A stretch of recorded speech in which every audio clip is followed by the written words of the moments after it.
Welcome, dear friends. Welcome to Mysterious Sleep Tales, your refuge after a tiring day. Tonight, as your guide, we will journey to a place where the shadows and whispers of history mingle, and where the veil between worlds thins as the moon takes its place in the sky. A city where music drifts like spirits from iron-barred balconies, where the past refuses to remain buried, and where midnight is not an end, but a beginning. Tonight, we explore New Orleans after dark, a city that never truly sleeps, where every shadow tells a story, and every corner holds secrets waiting to be discovered. So settle into your pillows, slow your breathing, and let me take you to the mystical, musical, magical nights of the city of the Crescent. Part 1. The Awakening, when darkness falls. There's a particular magic that descends upon New Orleans as the sun begins its slow retreat beyond the Mississippi River. The transformation doesn't happen all at once, like flipping a switch.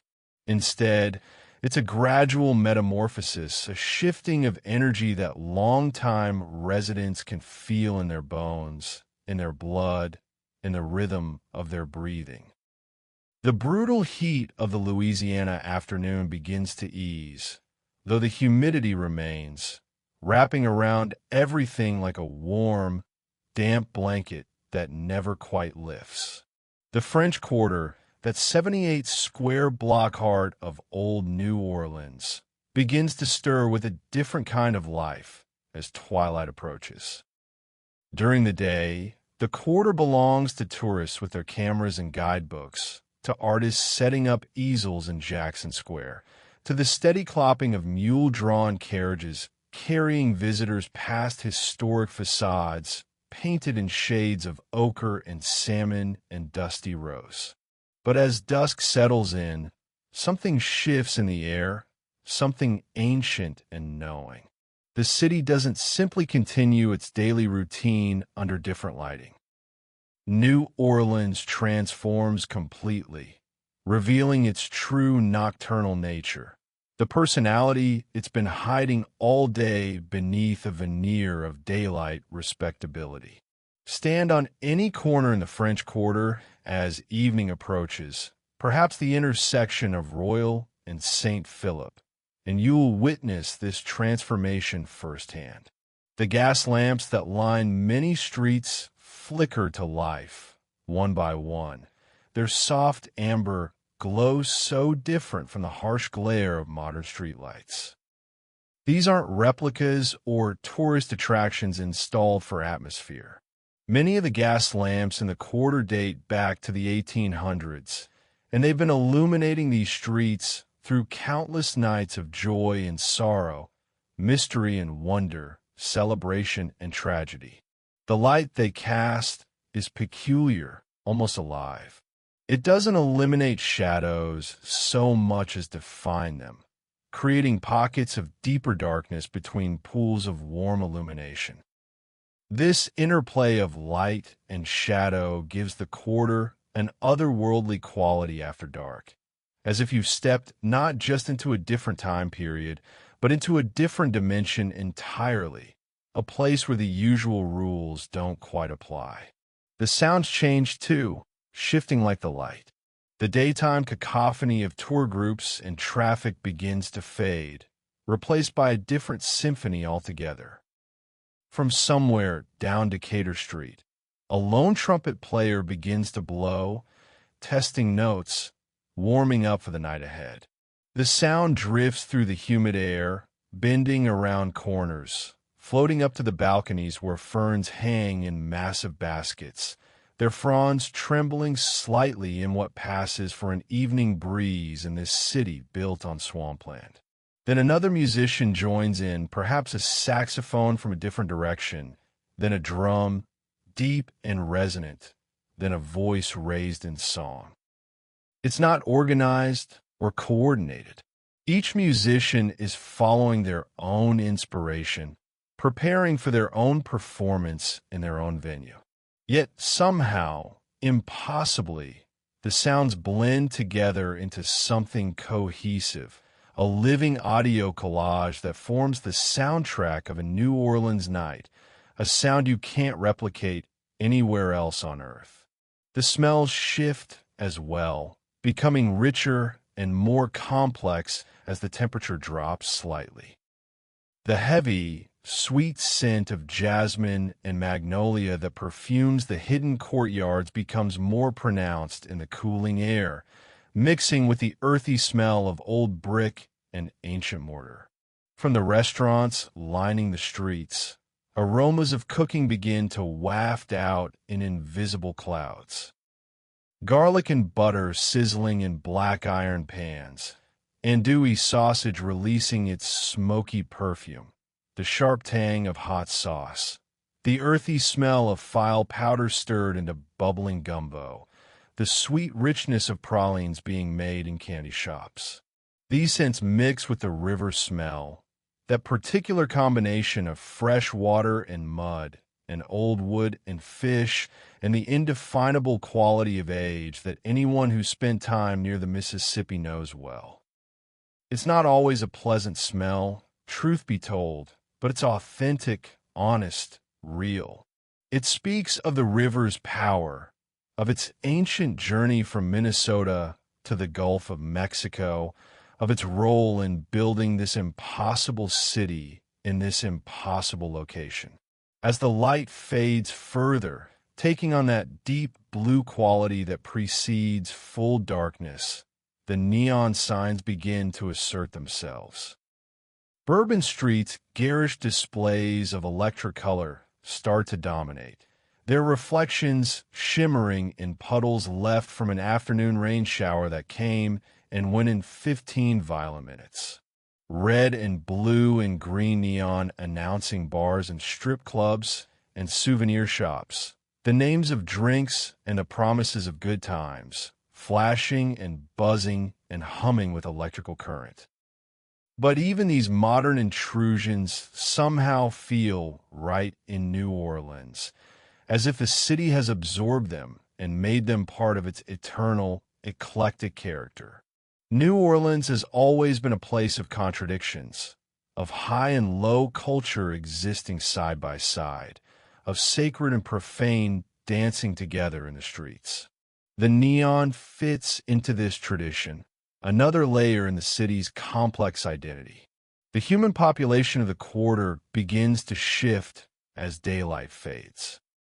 Local workers heading home from offices in the central business district pass incoming service industry employees dressed in all black, ready for their shifts at the bars and restaurants that will stay open until the sun rises again. Street performers claim their spots for the evening, the good ones staking out prime territory near Jackson Square or at the intersection of Royal and St. Peter. A living statue painted entirely in silver takes up position near the Café du Monde, so still you might walk past without noticing them, assuming they're simply a sculpture. Then they'll suddenly move when someone drops money in their hat, causing delighted shrieks from passers-by who'd convinced themselves the figure was inanimate. Fortune tellers arrange their tables on street corners and in doorways, laying out tarot decks and crystal balls with practiced care. Some are sincere practitioners continuing traditions that stretch back generations in their families, carrying knowledge passed down from grandmother to mother to daughter. Others are skilled cold readers who've learned to decipher body language and tell people what they want to hear, spinning vague predictions that could apply to anyone. But all of them, genuine or not, are part of the nightly theater that is the French Quarter after dark, adding to the atmosphere of mystery and possibility. The vampire tour guides begin to appear as darkness deepens, dressed in Gothic finery, with flowing capes and pale makeup applied with artistic precision. They gather their groups of tourists eager for thrills and chills, preparing to lead them through the shadowy streets while telling tales of the undead. Ghost tour leaders in period costume hold up lanterns, their voices already practicing the dramatic inflections they'll use to tell tales of Madame LaLaurie and her House of Horrors, of the ghostly children who haunt certain hotels, of Marie Laveau's restless spirit wandering her old haunts. By the time full darkness has fallen, usually around 8 or 9 o'clock, depending on the season, New Orleans has completed its transformation. The city that exists after nightfall is recognizable as the same place that existed in daylight, yet it's fundamentally different in ways both obvious and subtle. It's as if two cities occupy the same space, alternating shifts, one operating in sunshine and the other in starlight and shadow, each with its own personality, its own rules, its own secrets. This nocturnal New Orleans has its own rhythms, its own culture, its own unwritten codes of behavior. Time becomes fluid here, elastic. A night can stretch into what feels like eternity or pass in what seems like minutes. Strangers become friends over shared drinks and shared music. The boundaries between past and present blur until you're not quite sure which century you're in, whether you're in 2025 or 1825 or 1725. The very architecture of the quarter seems designed for this nighttime existence, as if the buildings themselves prefer darkness to light. Most of the structures date from the Spanish colonial period, built after the great fires of 1788 and 1794 destroyed most of the original French buildings. They create a maze of narrow streets and hidden courtyards perfect for both romance and mystery, for whispered conversations and secret assignations. Their thick brick walls could tell countless stories if they could speak, having witnessed over 2 centuries of New Orleans nights. Marriages and murders, births and deaths, celebrations and mournings, all absorbed into the old bricks and ancient mortar. The walls remember everything, some locals say, and on quiet nights, if you listen carefully, you can hear them whispering their secrets to those sensitive enough to hear. Wrought iron balconies, intricate with patterns of flowers and scrollwork hammered by long-dead craftsmen, hang over the sidewalks. In the evening, people gather on these balconies, drinks in hand, watching the street life below like audiences at a theater. Sometimes they call down to passing friends or toss beads to celebrants below, continuing the spirit of Mardi Gras year-round, even though the actual festival only happens once annually. The courtyards hidden behind these buildings are perhaps even more magical after dark. Many can only be glimpsed through gates or carriageways, offering tantalizing views of banana trees with their broad leaves rustling in the breeze, fountains splashing gently, tables set for intimate dinners lit by candles and hurricane lamps. Strings of lights create canopies of soft illumination, transforming these hidden spaces into fairy grottos. These courtyards represent the Spanish influence on New Orleans architecture, private spaces designed as retreats from both the heat and the public eye. They become particularly enchanting after dark, when candlelight flickers off old brick walls and the sound of laughter mingles with the splash of fountains. Some courtyards host restaurants where diners can enjoy meals under the stars. Others remain private, glimpsed but not entered, adding to the sense of mystery that permeates the quarter after sunset. As midnight approaches, the character of the night shifts again, taking on a different energy. The early evening crowds, families with children and older tourists seeking culture and history, begin to fade. Those seeking an earlier bedtime retreat to their hotels, satisfied with their taste of New Orleans nightlife. but they're replaced by others who are just beginning their evenings, for whom midnight is not late but early. Musicians finishing dinner sets at restaurants grab their instruments and head to the all-night jam sessions on Frenchmen Street.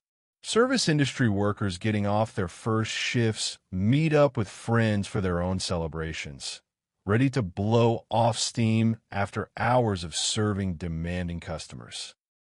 And then there are those who simply live their lives in reverse, sleeping through the day's heat and thriving in the relative cool of darkness, for whom morning means going to bed and evening means waking up. This is when the true magic of New Orleans nights reveals itself. This is when the city shrugs off any remaining pretense and shows its authentic nocturnal soul. This is when history and present merge completely, when you might turn a corner and half expect to see a figure in 19th century clothing walking toward you, and you wouldn't be entirely surprised if you did. The Mississippi River, that massive artery that gave birth to the city and sustains it still, continues its eternal flow beside the quarter, indifferent to the revelry on shore. But even a mighty river seems different at night, more mysterious, more primeval. The lights from ships and from the far bank reflect on its dark surface, creating shimmering paths of brightness across the water. The current moves ceaselessly southward toward the Gulf of Mexico, as it has for millions of years, as it will for millions more, carrying water from half a continent to the sea. The river's smell intensifies in the evening, that particular Mississippi scent that's both ancient and immediate, both fresh and old. It speaks of rain falling in Minnesota and Montana, of tributaries joining in Missouri and Arkansas, of all the water seeking the sea, seeking home. Stand beside the river at night, and you can feel the power of it, the weight of all that water moving past, unstoppable and eternal. Walking the Moonwalk Promenade beside the river after dark offers a different perspective on the city, a chance to step back and see the larger context. Behind you, the lights and sounds of the quarter blaze. Music and laughter and conversation blend into a constant background hum. Before you, the vast, dark expanse of the river slides past, ancient and patient. The far bank of Algiers shows its own scattering of lights, but between here and there lies only water and darkness. It's a liminal space, this riverfront at night, a boundary between the human world of the city and the natural world of the water. Standing there, you can feel the weight of all the time that's passed since Jean-Baptiste Le Moyne de Bienville founded this impossible city in this impossible location over 300 years ago. You can feel the weight of all the people who've stood in this same spot, looking at this same river over those 3 centuries. The impossibility of New Orleans has always been part of its magic, part of what gives it such a distinctive character. Built on swampland, below sea level, in a subtropical climate that breeds both mosquitoes and disease, subject to hurricanes and floods that should have destroyed it many times over, the city shouldn't exist at all by any rational calculation. Yet not only does it exist, it thrives. It creates music that changes the world. It develops cuisine that becomes legendary. It maintains traditions and cultures that have vanished elsewhere. And it does much of this at night, when the heat relents slightly and the darkness provides cover for all manner of activities, artistic and otherwise.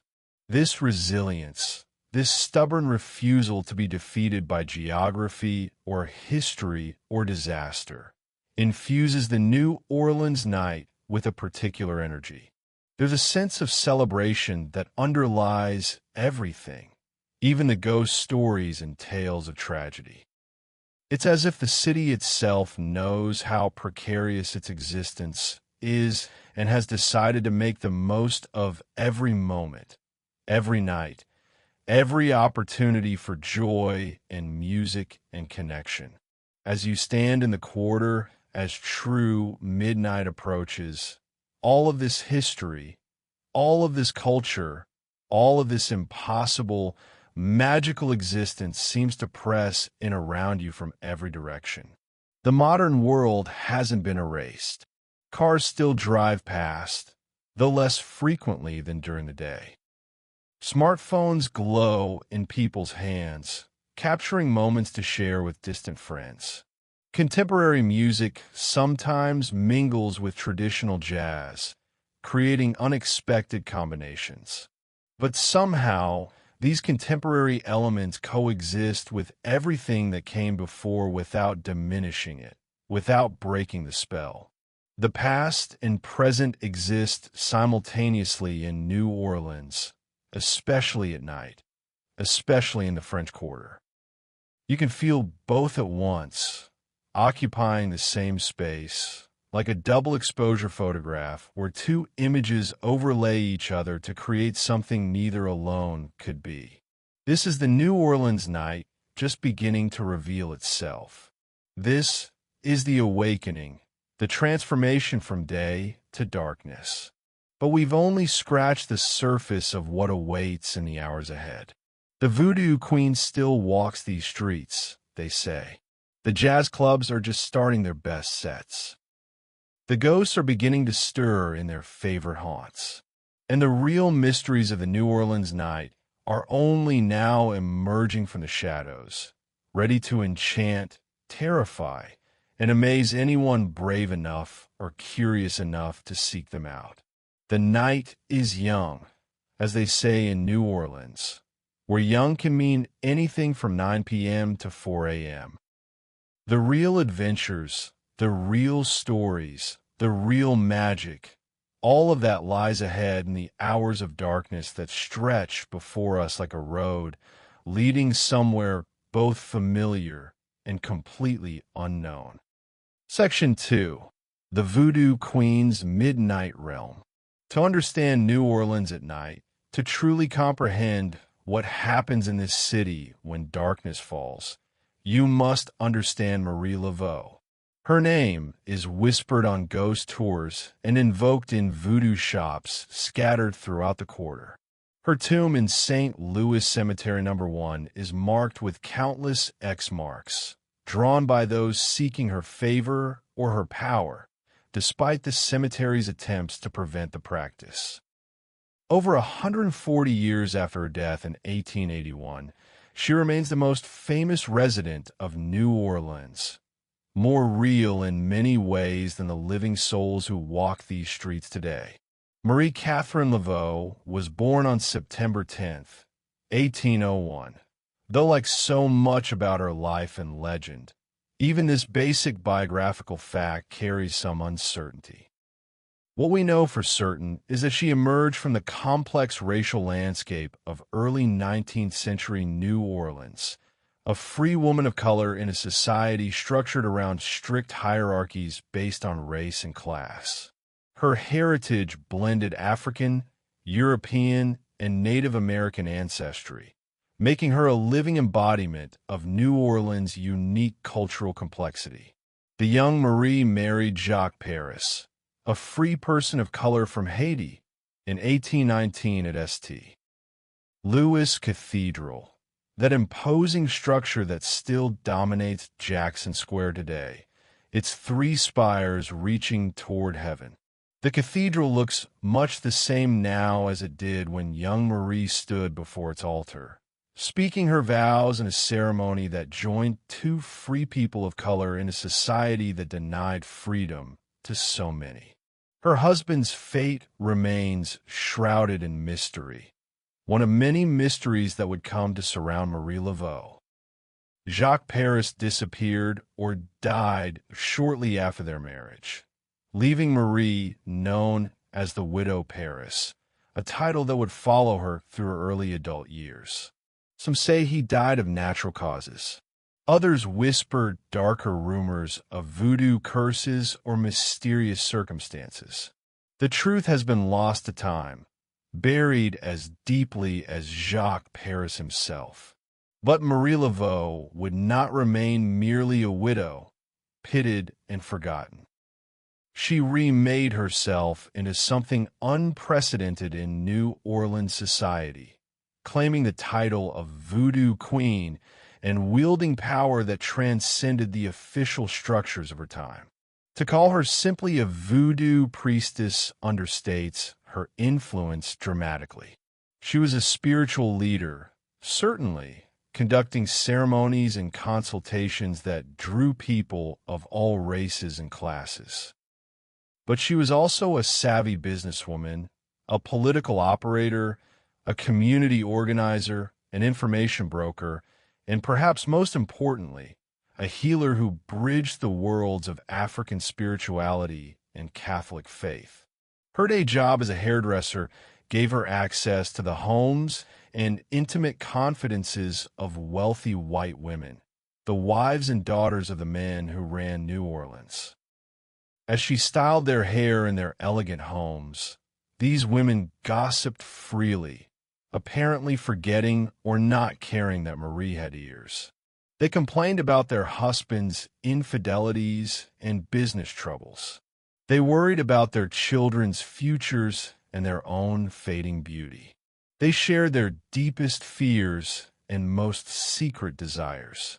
Marie listened carefully, remembered everything, and used what she learned strategically. When someone came to her for a voodoo consultation, she could offer advice that seemed impossibly prescient, predicting outcomes she shouldn't have been able to foresee, knowing secrets she shouldn't have had access to. Was it magic or intelligence gathering? The answer is probably both, and Marie understood that in New Orleans, especially in New Orleans at night, the line between the two was always thin and easily crossed. But our interest tonight is specifically in her nocturnal activities, for it was after dark that Marie Laveau truly came into her full power. The ceremonies she led weren't hidden in darkness out of shame or because voodoo was illegal, though it was often viewed with suspicion by white authorities. Rather, night was when the veil between worlds grew thinnest, when the spirits could more easily cross over from their realm to ours, when Aloha, those powerful intermediaries between humanity and the divine in voodoo tradition, could more readily mount their horses, which was the term for possessing believers. Congo Square, located in what is now Louis Armstrong Park, just north of the French Quarter, was where enslaved and free people of color gathered on Sunday afternoons, the one day of the week they were officially allowed to congregate freely. This tolerance was unusual in the American South, where gatherings of enslaved people were typically forbidden out of fear they might plan rebellions. But New Orleans, with its French and Spanish colonial heritage, had different attitudes about such things. Marie Laveau's presence at Congo Square transformed it from a simple social gathering into something more profound, a spiritual center where African religious traditions that had survived the Middle Passage and slavery could be openly practiced and preserved for future generations. These traditions have been suppressed and driven underground across most of the South, but in New Orleans, they found breathing room, space to continue and evolve. Picture Congo Square on a Sunday afternoon in the 1830s or 1840s, when Marie Laveau was at the height of her powers. Hundreds of people have gathered, forming circles within circles, the air thick with humidity and anticipation. The drums begin, African rhythms that have been banned elsewhere in the American South, but were tolerated in this one square, in this one city. The drumming builds slowly, complex polyrhythms layering on top of each other, creating patterns that bypass the conscious mind and speak directly to the body and spirit, awakening something ancient and powerful. People begin to dance, not the formal European dances of the ballrooms where white society gathered, but movements that come from deep cultural memory, from Africa, from Haiti, from a unique blending that was creating something entirely new in New Orleans. They danced the bamboula, the kalinda, the juba, names that have largely been forgotten, but that once meant everything. The movements are sensual, ecstatic, designed to induce trance states where the boundary between self and spirit dissolves. And in the center of it all stands Marie Laveau, wearing her distinctive tignon, the elaborate head wrap that free women of color were required by law to wear as a way of marking their status as non-white. But Marie transformed this symbol of legal restriction into a crown of power, wrapping her tignon in ways that made it regal, commanding, impossible to ignore. She wore it like the queen she proclaimed herself to be. She would have carried her snake during some of these gatherings, Le Grand Zombie, named for the powerful Loa Damballa, the serpent deity representing creation, the sky, and the human mind. Some eyewitness accounts describe her dancing with the snake draped around her shoulders, its body moving in sync with hers, its scales catching the sunlight as she moved. To many observers, especially white newspaper reporters who came to gawk and judge and sensationalize, this seemed barbaric and frightening, evidence of savage practices that needed to be stamped out. But for the participants, the believers, the community members who came to Congo Square, not as tourists, but as worshipers, it was a profoundly spiritual experience. It was a connection to ancestors stolen from Africa and brought to this strange land against their will. It was a claiming of cultural identity in a society that sought to erase it. It was resistance through ritual, preservation through practice. It was sacred. Yet Congo Square, for all its importance, was public daylight, observed by curious and often hostile outsiders who wrote sensationalized accounts for newspapers that portrayed voodoo as primitive superstition at best and dangerous devil worship at worst.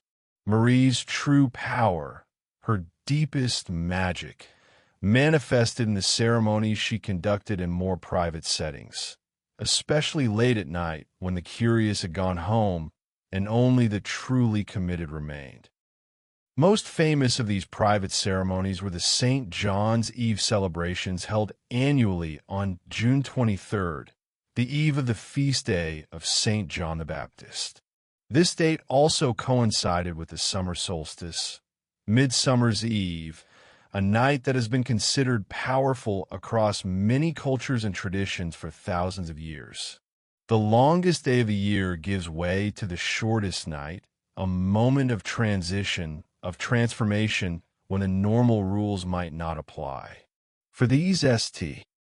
John's Eve ceremonies, Marie would lead her followers to the shores of Lake Pontchartrain or to Bayou St. John, areas just outside the city limits where they could gather in greater numbers and with less interference from authorities. The locations themselves held significance beyond simply being remote. Water has always been sacred in voodoo tradition, seen as a boundary between the physical world and the spiritual realm, a conduit through which power could flow in both directions. Bayous and lakes, with their mysterious depths hiding unknown creatures, their surfaces that reflect the sky while concealing what lies beneath, their role as sources of both life-giving water and potentially deadly flooding, seemed especially potent as sites for spiritual work. The very ambiguity of these spaces, neither fully land nor fully water, made them perfect for ceremonies designed to cross boundaries and blur distinctions. As midnight approached on St. John's Eve, bonfires would be lit along the shore. This was no casual campfire.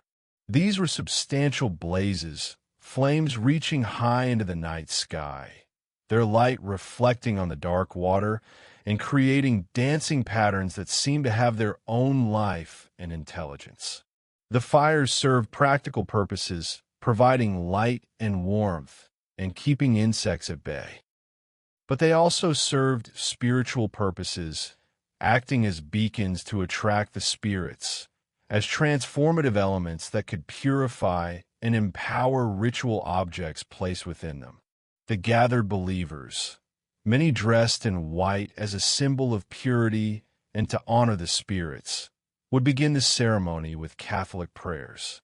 This was not hypocrisy or cultural confusion on Marie Laveau's part. She was genuinely, devoutly Catholic, attending Mass regularly at St. Louis Cathedral, taking communion, observing the holy days. And she saw absolutely no contradiction between her Catholic faith and her voodoo practice.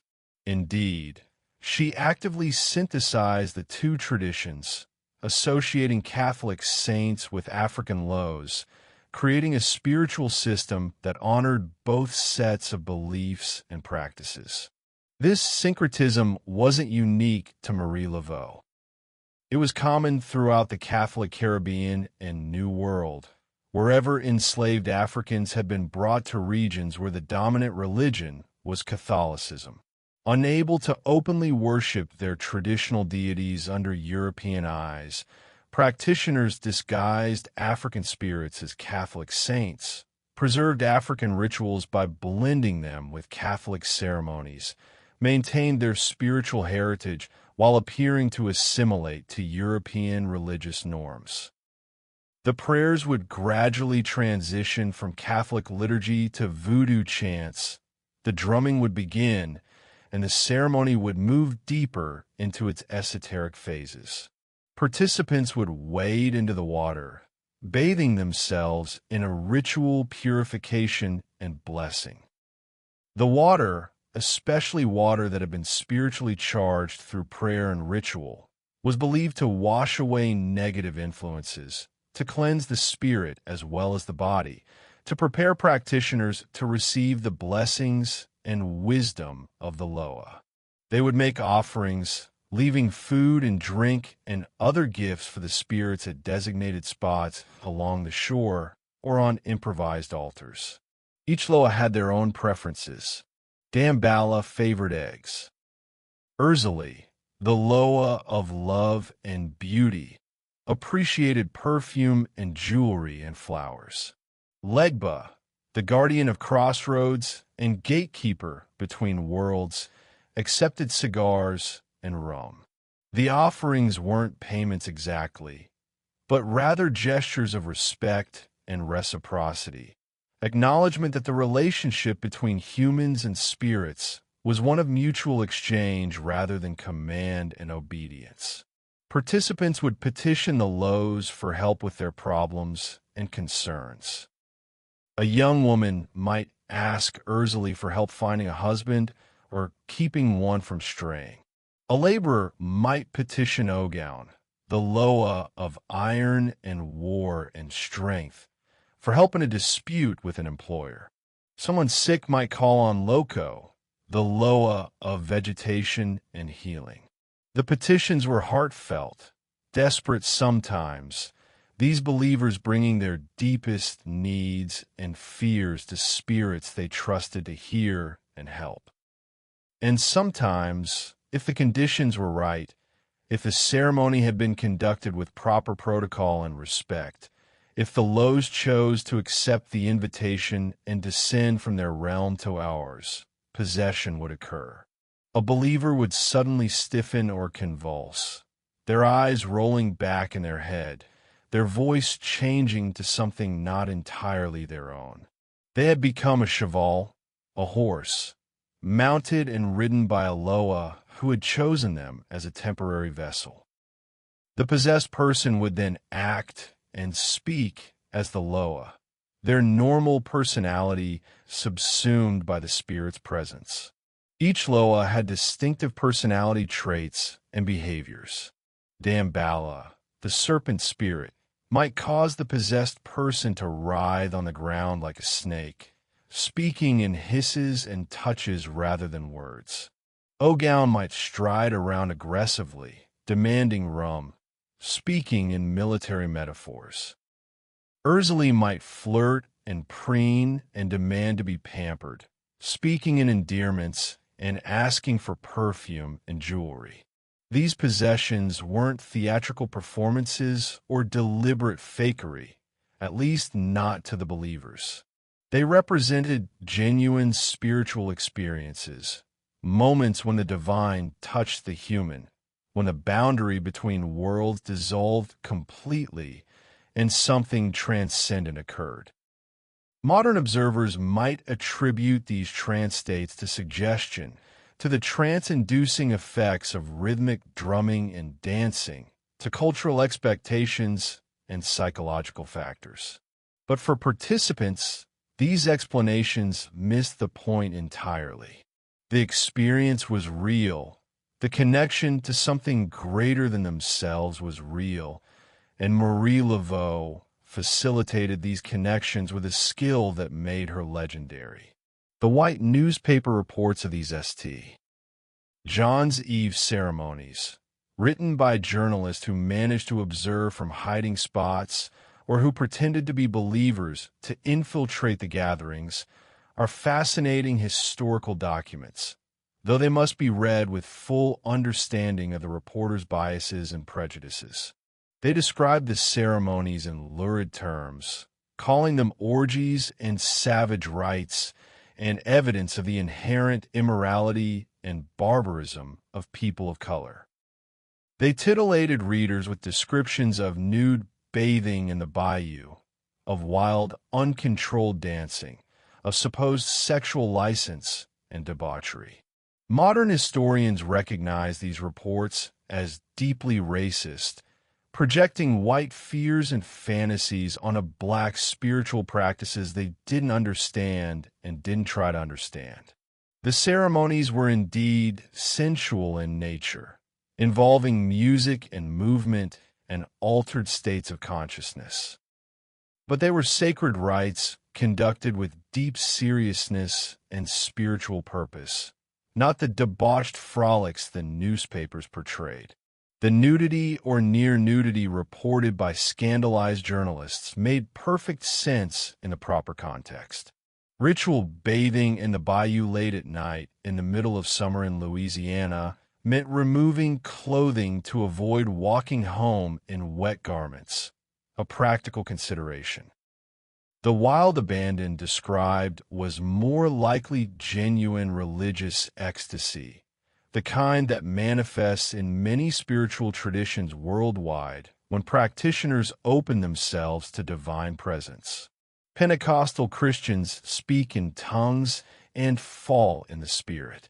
Sufi Muslims whirl themselves into trance states. Hindu devotees pierce their bodies during Thaipism. Ecstatic worship is hardly unique to Voodoo, though the racist reporting treated it as evidence of racial inferiority.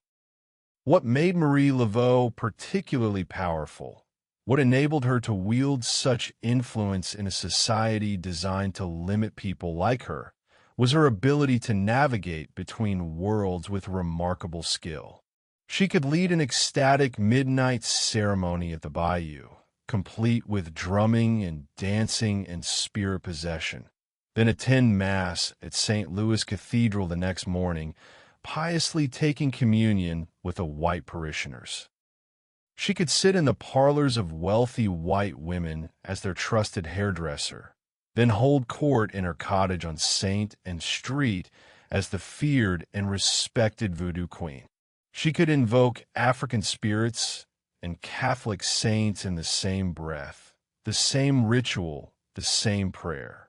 She existed in the spaces between official categories, in the liminal zones where strict definitions broke down.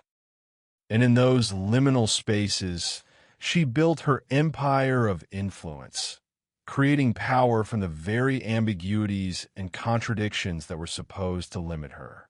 It was a remarkable achievement, one that wouldn't have been possible anywhere but New Orleans, and one that wouldn't have been possible without the cover and opportunity that nighttime provided. Her home at 1020 St. N Street, in the heart of the French Quarter, became a destination for anyone seeking spiritual assistance or magical intervention. The house itself was unremarkable from the outside, just another Creole cottage on a narrow street, indistinguishable from dozens of others nearby.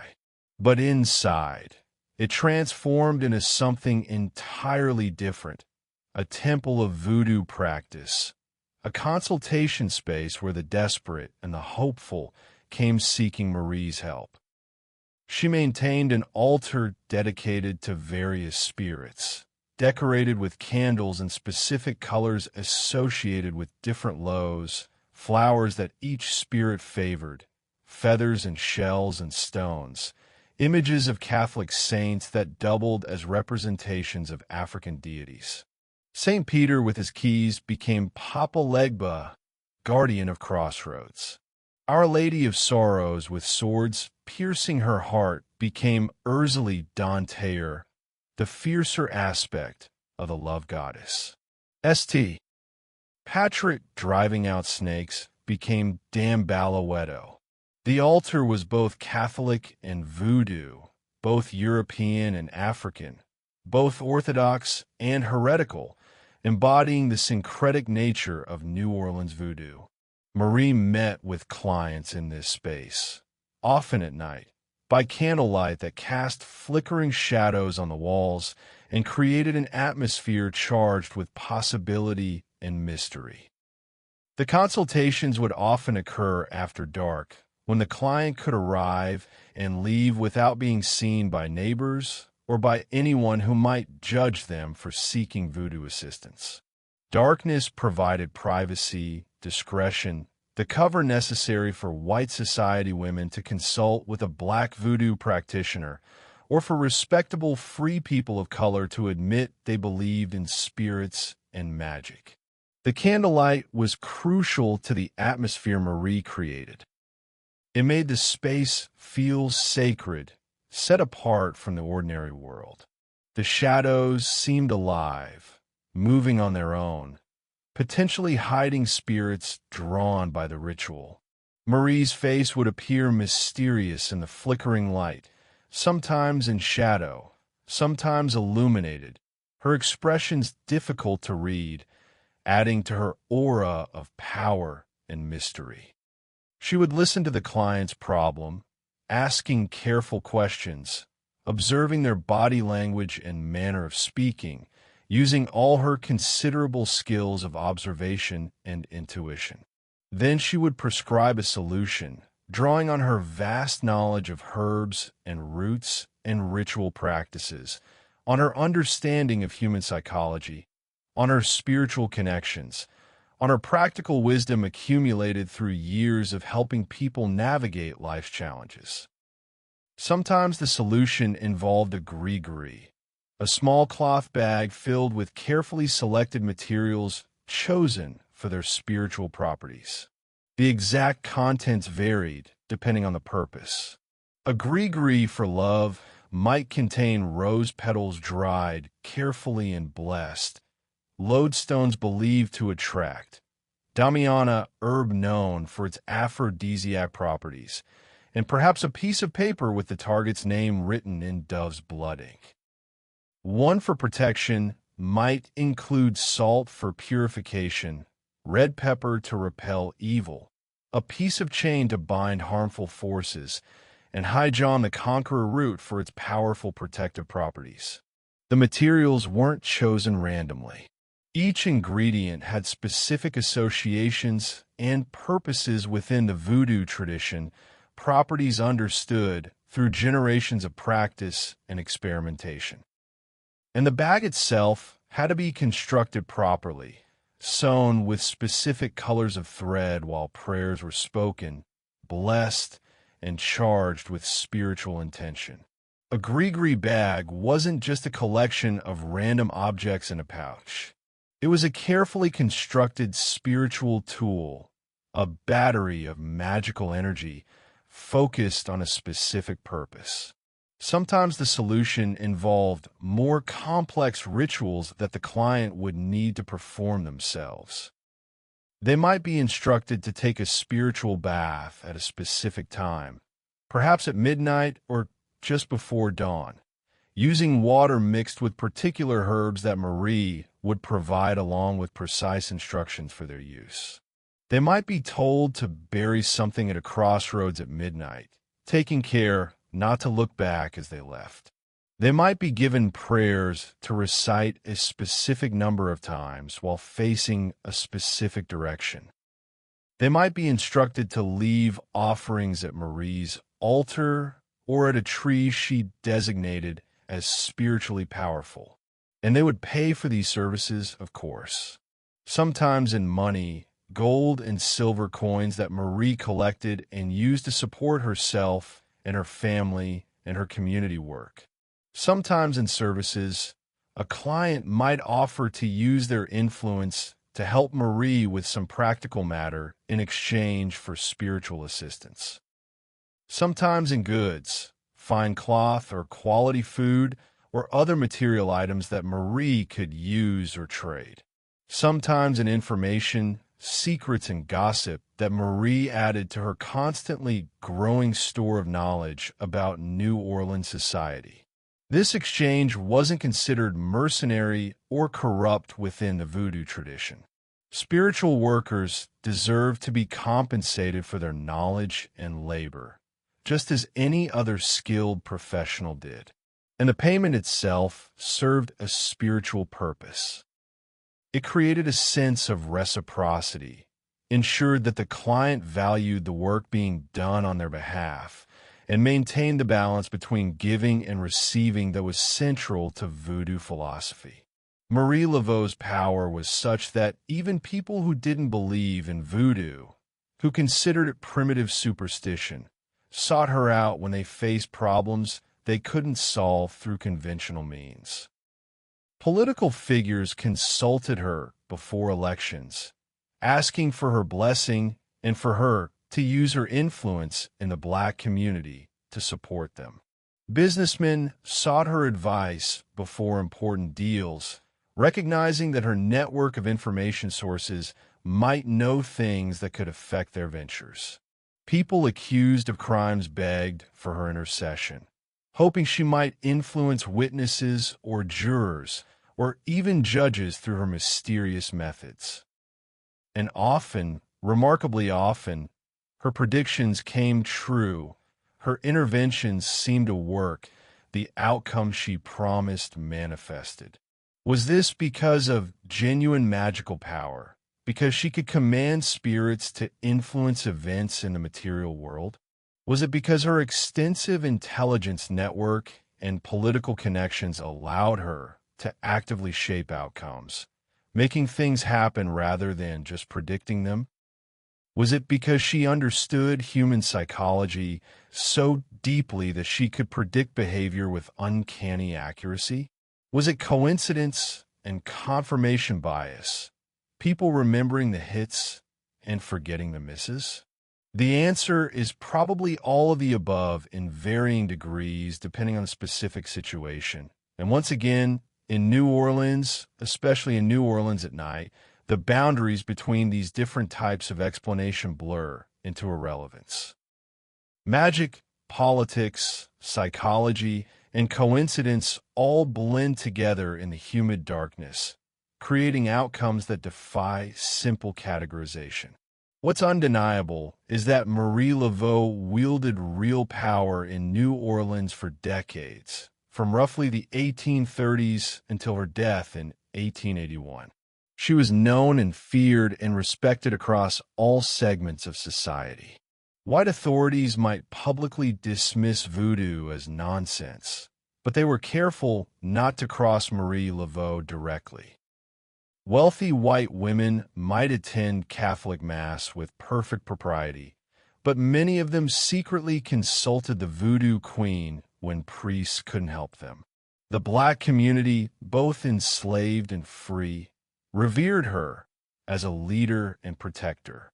And beyond her role as voodoo practitioner and information broker, Marie was also known for her compassion and genuine community service, work she did not for payment, but simply because it was right. During yellow fever epidemics that regularly devastated New Orleans, particularly in the 1850s when the disease killed thousands, Marie would nurse the sick, going into infected households when even doctors fled in terror. She administered herbal remedies that sometimes helped, though whether through the herbs' actual medicinal properties or through the comfort and hope they provided is impossible to say. She stayed with dying patients so they wouldn't die alone, holding their hands, praying over them in mixtures of Catholic prayers and voodoo invocations, easing their passage from this world to the next. She laid out the dead when no one else would touch plague-ridden corpses, preparing them for burial with dignity and care. She visited condemned prisoners in their cells at the parish prison, offering spiritual comfort in their final hours before execution. Some of these men were guilty of terrible crimes. Others might have been innocent, victims of a justice system that was hardly just, especially for black defendants. Marie made no distinction. All deserved the comfort of religion, the hope of redemption, the presence of another human being in their darkest hour. She posted bail for free women of color arrested on dubious charges, using her own money and her influence to secure their release. She advocated for clemency for people she believed deserved second chances. She mediated disputes within the black community, using her moral authority to resolve conflicts before they could escalate. She buried the dead, both black and white, providing funerals for those whose families couldn't afford them. In a city where proper burial was crucial, where the threat of dying without rites and being dumped in a pauper's grave terrified people, Marie's willingness to ensure decent burials for the destitute was a profound gift to the community. These acts of service weren't separate from her voodoo practice or incidental to it. They were integral, core expressions of what voodoo actually teaches, despite Hollywood's portrayal of the religion as dark magic focused on cursing enemies and raising zombies. Authentic voodoo, as practiced in New Orleans and Haiti and West Africa, is fundamentally about community, about healing, about connection to the divine, about maintaining balance between the seen and unseen worlds. Yes, voodoo includes practices for cursing enemies, for compelling love, for seeking revenge. Marie Laveau would certainly curse someone if paid to do so, and if she judged the target deserving. The tradition includes these darker aspects because it's a complete spiritual system that addresses all of human experience, including the reality that sometimes people harm us and we want to harm them back. But these destructive practices were never the main focus, never the heart of the tradition. The heart was healing, blessing, protecting, building community, honoring ancestors and spirits, maintaining right relationship with the forces that shape our lives. Marie Laveau embodied this authentic voodoo tradition in all its complexity, using her power for both practical and spiritual purposes, for herself and for her community, navigating the treacherous waters of New Orleans society with remarkable skill. When Marie Laveau died on June 15, 1881, at the impressive age of 79, having lived through slavery and civil war and Reconstruction, through yellow fever epidemics and floods and fires, through the entire turbulent history of 19th century New Orleans, Her passing was front-page news in the city's newspapers. The obituaries, while sometimes carefully dancing around whether her voodoo practice was genuine religious power or elaborate charlatan, universally acknowledged her influence and her service to the community. Thousands attended her funeral, a testament to how deeply she'd affected the city, how many lives she'd touched. People from all races and classes came to pay respects. The poor who she'd helped without payment. The wealthy who'd paid dearly for her services. Fellow voodoo practitioners who saw her as a teacher and leader. Catholics who'd worshipped alongside her at St. Louis Cathedral. The procession to St. Louis Cemetery No. 1 was said to stretch for blocks. But her death didn't end her story or her influence. If anything, it intensified both. Her tomb in St. Louis Cemetery No. 1 immediately became a pilgrimage site, a place of power where believers could connect with her spirit and seek her continued intercession even from beyond the grave. People began leaving offerings at the tomb just as they had at her home altar when she was alive. Flowers and candles and coins and handwritten prayers and bottles of rum. They drew X marks on the tomb, 3 in a row, a practice whose exact origins are uncertain, but which has become firmly established tradition.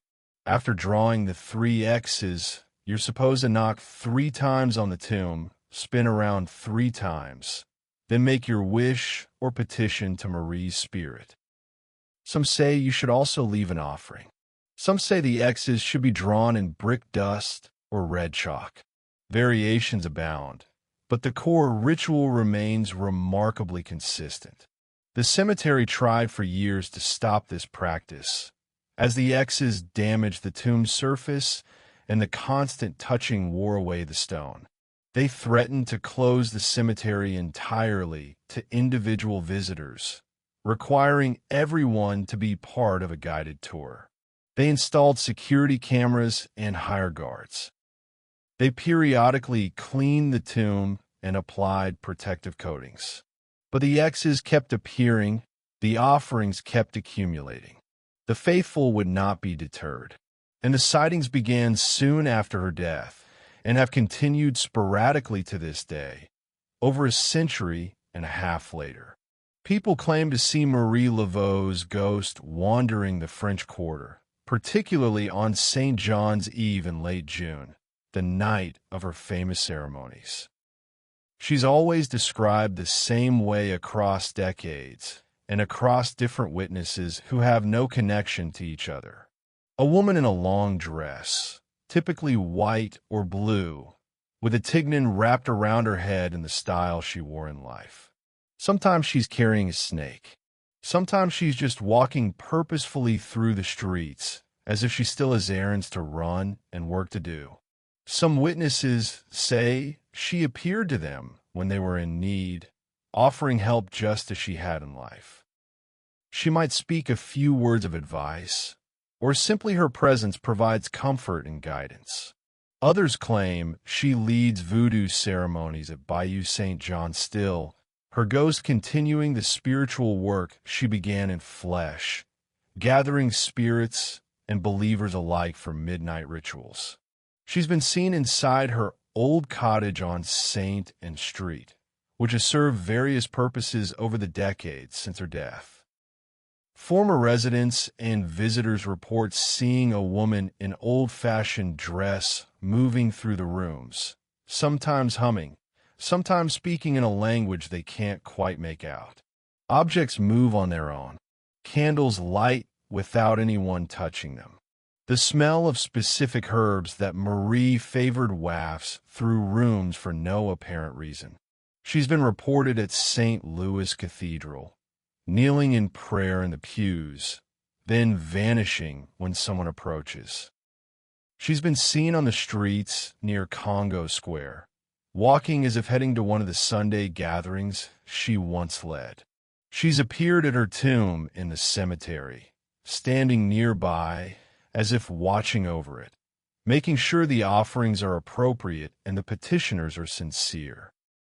Whether these sightings represent genuine supernatural phenomena, spirits of the dead remaining tethered to locations they knew in life, or whether they represent collective cultural memory taking visual form, or whether there's simply imagination and expectation coloring ordinary experiences, is impossible to definitively prove one way or another. Believers will believe. Skeptics will remain skeptical. The sightings continue regardless of what anyone thinks about their objective reality. But walk through the French Quarter late at night, especially on St. John's Eve in late June, when the veil is thinnest, and you might feel her presence even if you don't see her.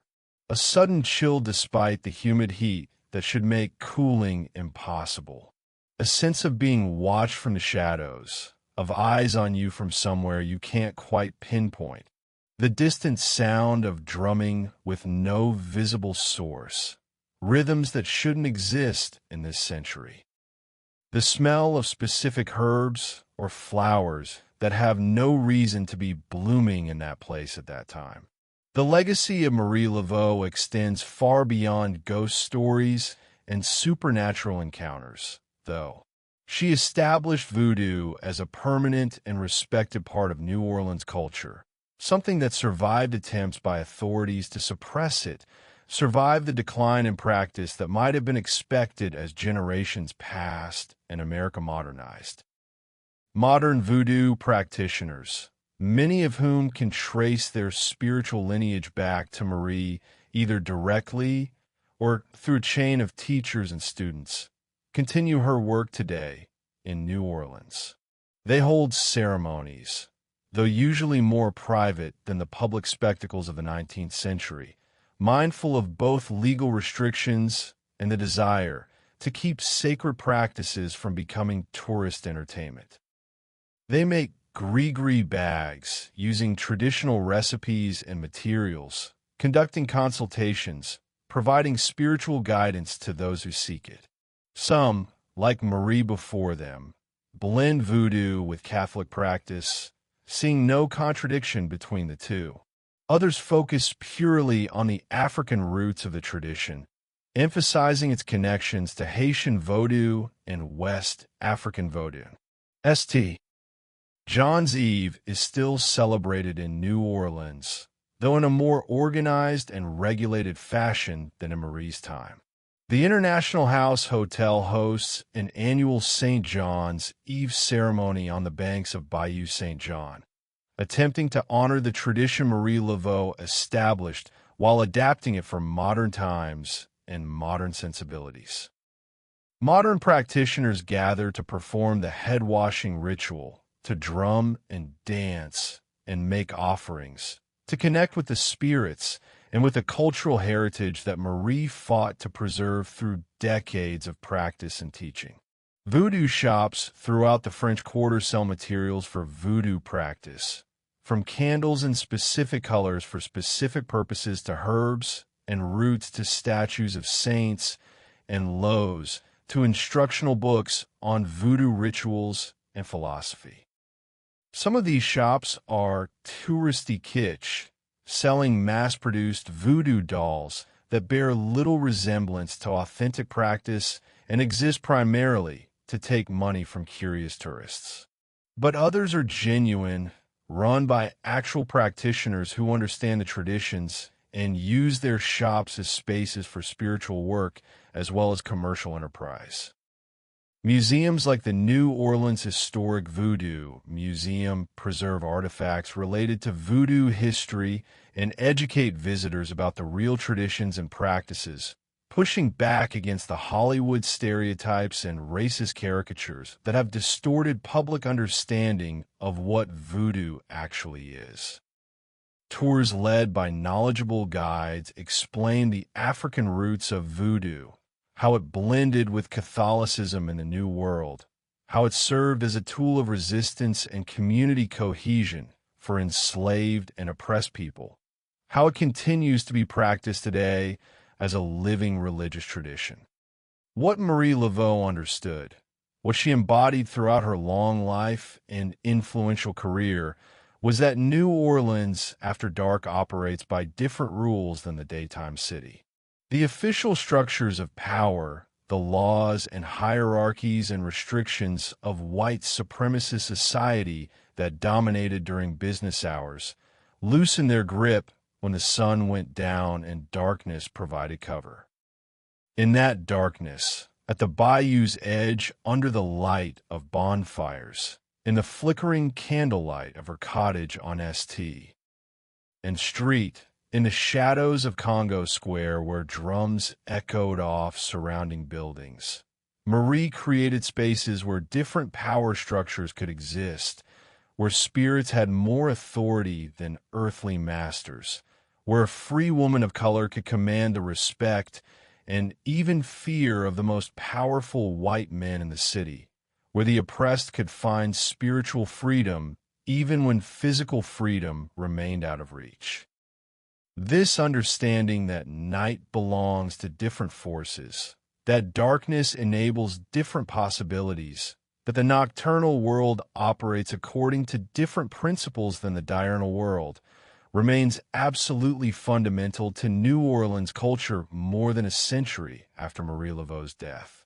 When the sun goes down, the city doesn't just continue operating under different lighting conditions.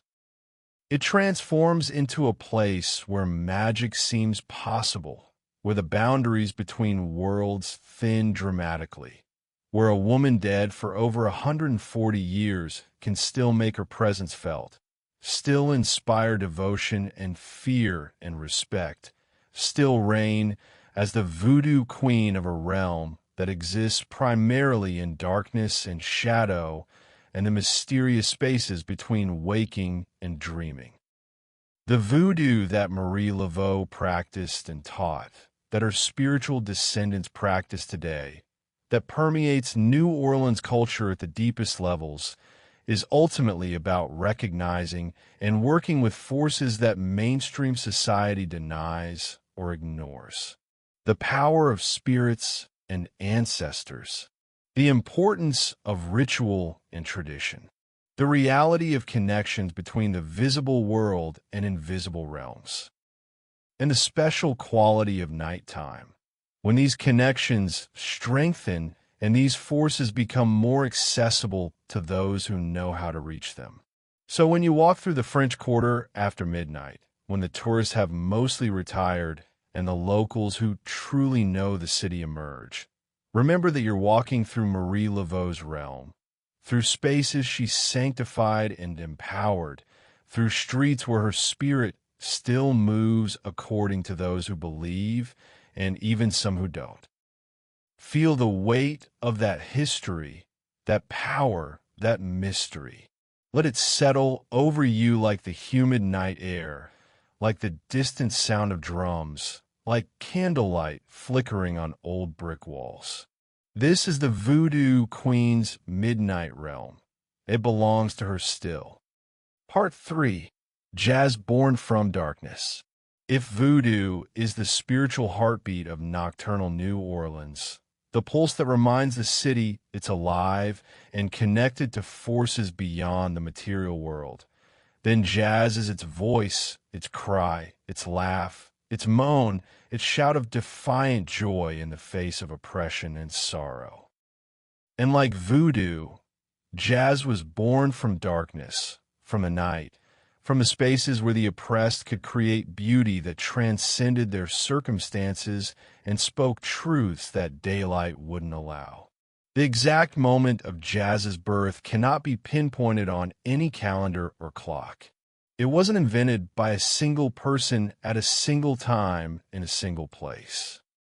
Instead, it emerged gradually, organically, inevitably from the unique cultural mixing bowl that was New Orleans at the turn of the 20th century. African rhythms preserved from Congo Square gatherings, European harmony from the opera houses and military bands that performed throughout the city, blues rising from the Mississippi Delta with its deep wells of sorrow and resilience, ragtime filtering down from the Midwest with its syncopated sophistication. Caribbean influences arriving with immigrants from Haiti and Cuba bringing their own musical traditions. All of these streams flowed together in New Orleans, particularly in New Orleans after dark when the restrictions and scrutiny of daytime loosened.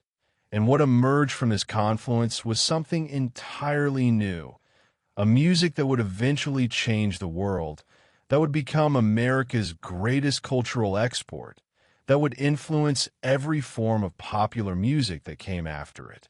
That music was jazz. But to understand jazz's nocturnal origins, to really grasp how and why this revolutionary music form emerged, when and where it did, we must first understand Storyville, the infamous red light district that operated legally in New Orleans from 1897 to 1917.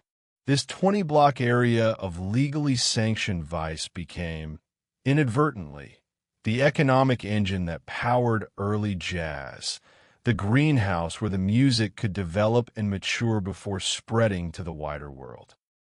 The district was named, ironically, after City Councilman Sidney Story, who had proposed the ordinance creating a legally designated prostitution district. Story's intention wasn't to promote vice, but to contain and regulate it, to confine prostitution and related activities to a specific area where authorities could monitor health and safety rather than having it spread throughout the city. The plan worked, more or less, though Story himself came to regret having his name attached to the district. He never wanted to be remembered as the father of New Orleans' red light district, but history had other plans. Storyville occupied 38 blocks just outside the French Quarter, stretching from Basin Street to North Robertson Street, from Custom House Street to St. Louis Street. Within these clearly defined boundaries, prostitution was legal and regulated, with mandatory health inspections for the women who worked there, published directories listing the various establishments and their offerings, a whole infrastructure built around commercial sex. The establishments ranged enormously in their clientele and character. At the high end were luxurious mansions, opulent parlors decorated with crystal chandeliers and velvet furniture, where wealthy white men could consort with beautiful women described in the racist terminology of the time as octoroons or quadroons, meaning women of mixed race with varying degrees of African and European ancestry. These high-end establishments served expensive liquor, employed live musicians, created an atmosphere of elegance and refinement that made the transactions seem less sordid, more like sophisticated adult entertainment. At the low end were rough cribs, tiny rooms barely large enough for a bed, where the poorest and most desperate women sold themselves for survival, where transactions were quick and crude and often dangerous, where disease and violence were constant threats, where there was no pretense of elegance or romance, just the brutal economics of bodies and money. And everywhere in between, at every point on this spectrum from luxury to squalor, there was music. Every establishment, from the fanciest mansion to the roughest crib that could afford it, wanted live music. Music to entertain the patrons, to create atmosphere, to help money flow more freely from pockets and wallets. Music to cover the sounds from the rooms upstairs or in back. Music to make men feel sophisticated and worldly rather than sleazy and exploitative. Music to make the women feel less like they were selling themselves and more like they were performing in a grand show. The demand for musicians was insatiable, particularly at night when Storyville truly came alive. And the work was steady, if morally questionable, by polite society standards. For poor black musicians with few other options for making a living from their art in a society designed to limit their opportunities, Storyville represented something precious. Consistent employment, doing what they loved, the chance to develop their skills, the opportunity to be heard by audiences who might actually appreciate their musicianship. But the music they played couldn't just be anything. It had to serve specific purposes, had to meet particular needs. It had to be lively enough to create excitement, to generate energy, to make people feel like they were having a good time worth the money they were spending. It had to be sensual enough to enhance the forbidden pleasures being purchased, to create an atmosphere of sensuality and transgression. It had to be complex enough to hold the interest of patrons who might linger for hours drinking and talking and listening, sophisticated enough that educated customers wouldn't feel like they were slumming. And crucially, absolutely essentially, it had to be improvisational. Musicians might be asked to play for many hours straight from evening until dawn, and you couldn't keep repeating the same songs in the same exact way without boring everyone in the room, including yourself.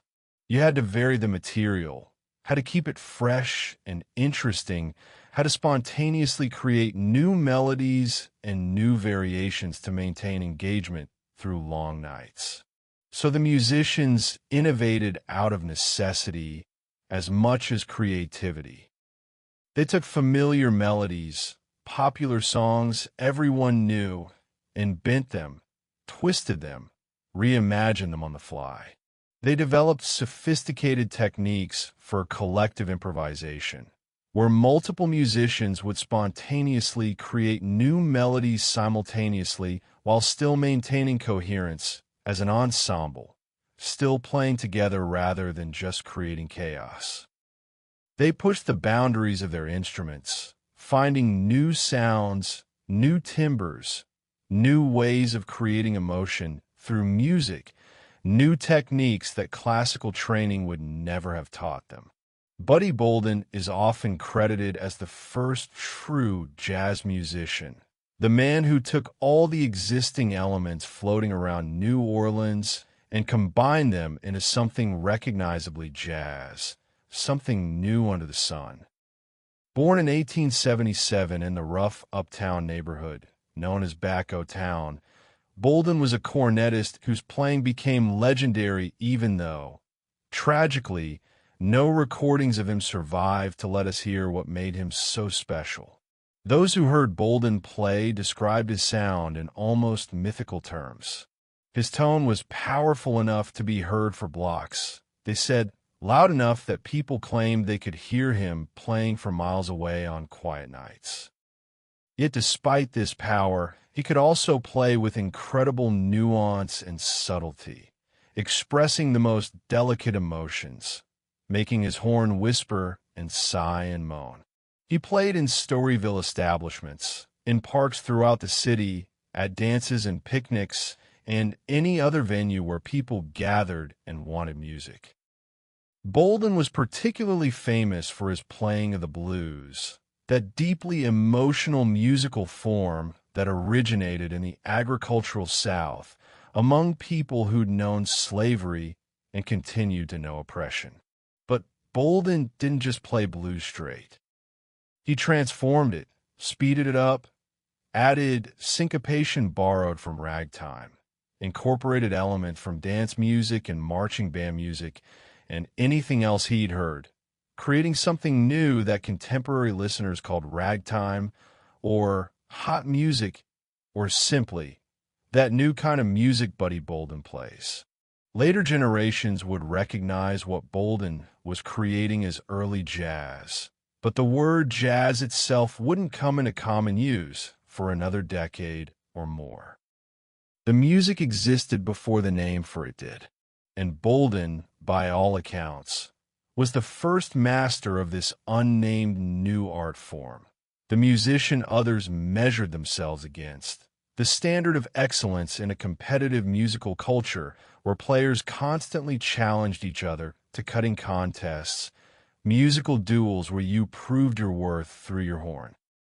The legendary Jelly Roll Morton, born Ferdinand Joseph Lamotte in 1890, famously claimed to have invented jazz, asserting in interviews and in his memoir that he personally created this new music form in 1902.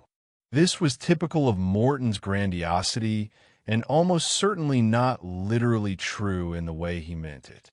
You can't really pin the invention of a complex musical genre to a single person in a single year. But Morton was undeniably among the earliest and most important innovators who consciously shaped what jazz would become, who thought systematically about how to develop and refine this new music. A Creole of color, part of the complex racial hierarchy that placed people of mixed African and European descent in an ambiguous middle position in New Orleans society. Morton was a skilled pianist who started playing in Storyville establishments when he was barely into his teens. He claimed to have played in the famous Mahogany Hall, one of the most luxurious bordellos in the district, run by the legendary Madame Lulu White, though the exact timeline of his employment there is disputed. What's clear is that Morton understood something crucial about jazz that many of his contemporaries didn't fully grasp. He recognized that this new music wasn't just about individual virtuosity or wild improvisation, wasn't just about each musician showing off their technical skills.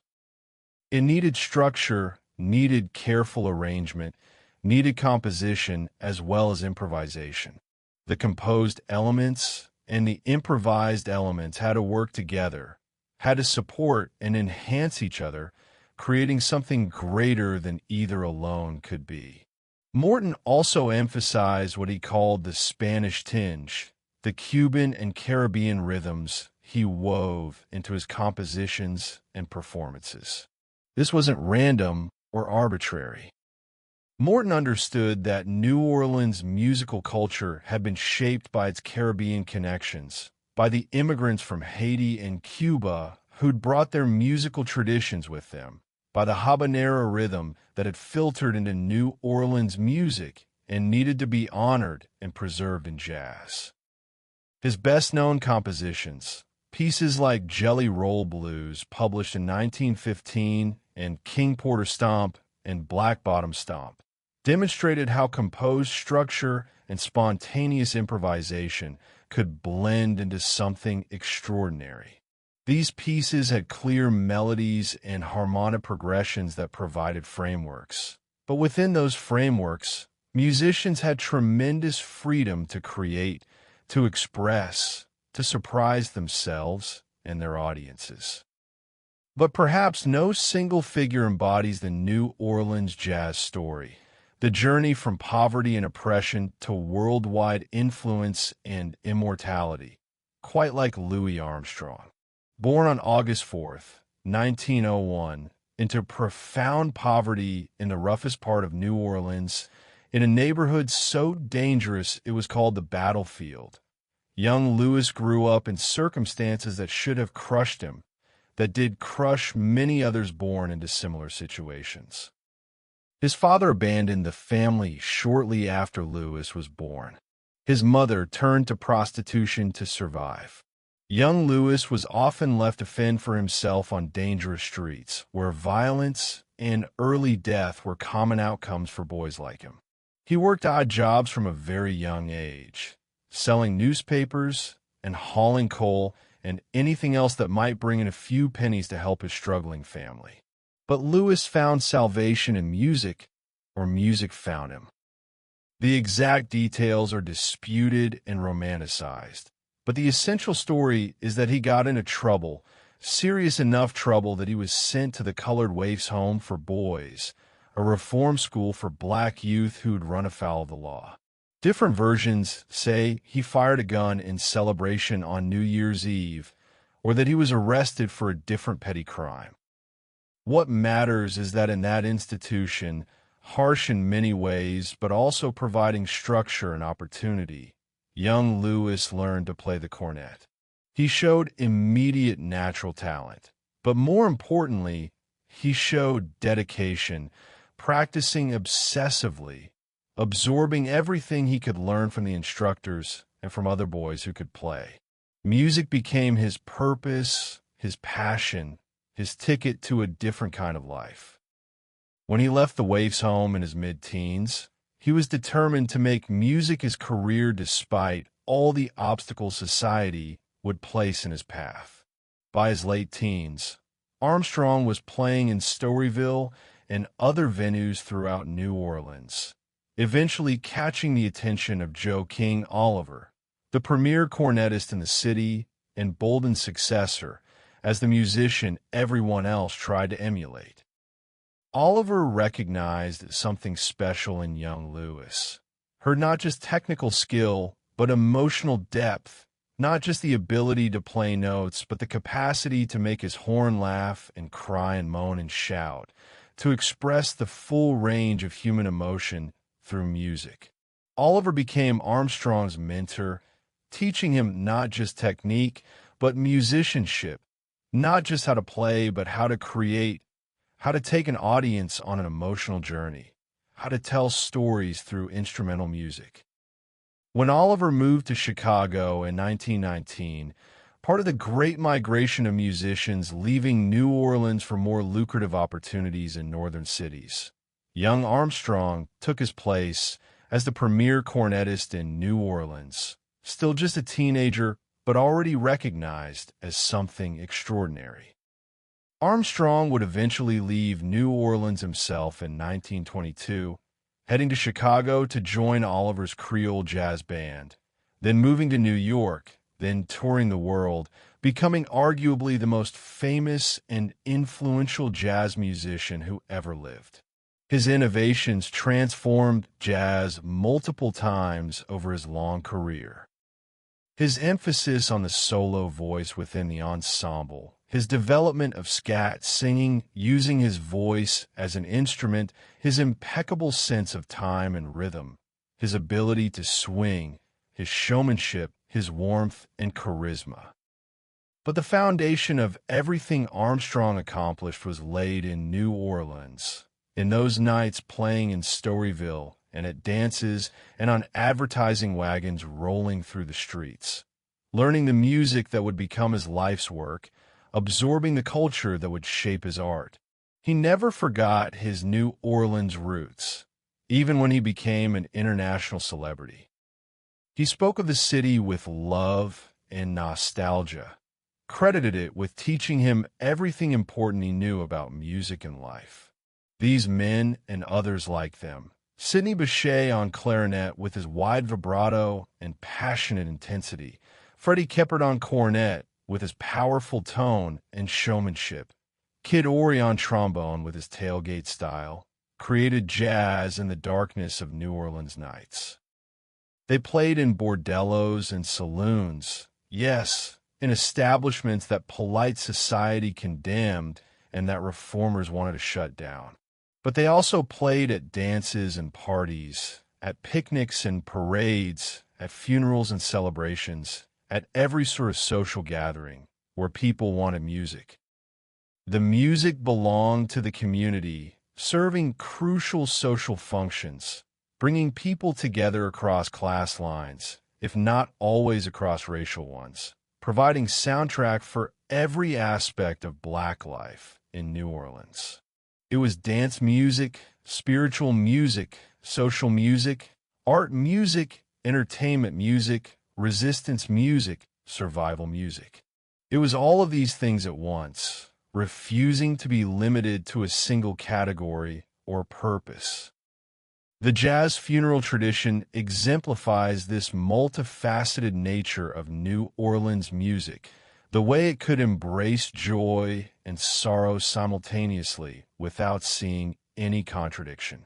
When someone died, particularly someone respected in the community, a brass band would play at the funeral, accompanying the procession from church or funeral home to the cemetery. On the way to the cemetery, the music would be slow and mournful, dirges and hymns appropriate to grief and loss, acknowledging the reality of death and the pain of those left behind. But after the burial, After the body had been placed in the tomb and the official ceremony concluded, on the way back from the cemetery, the music would change dramatically.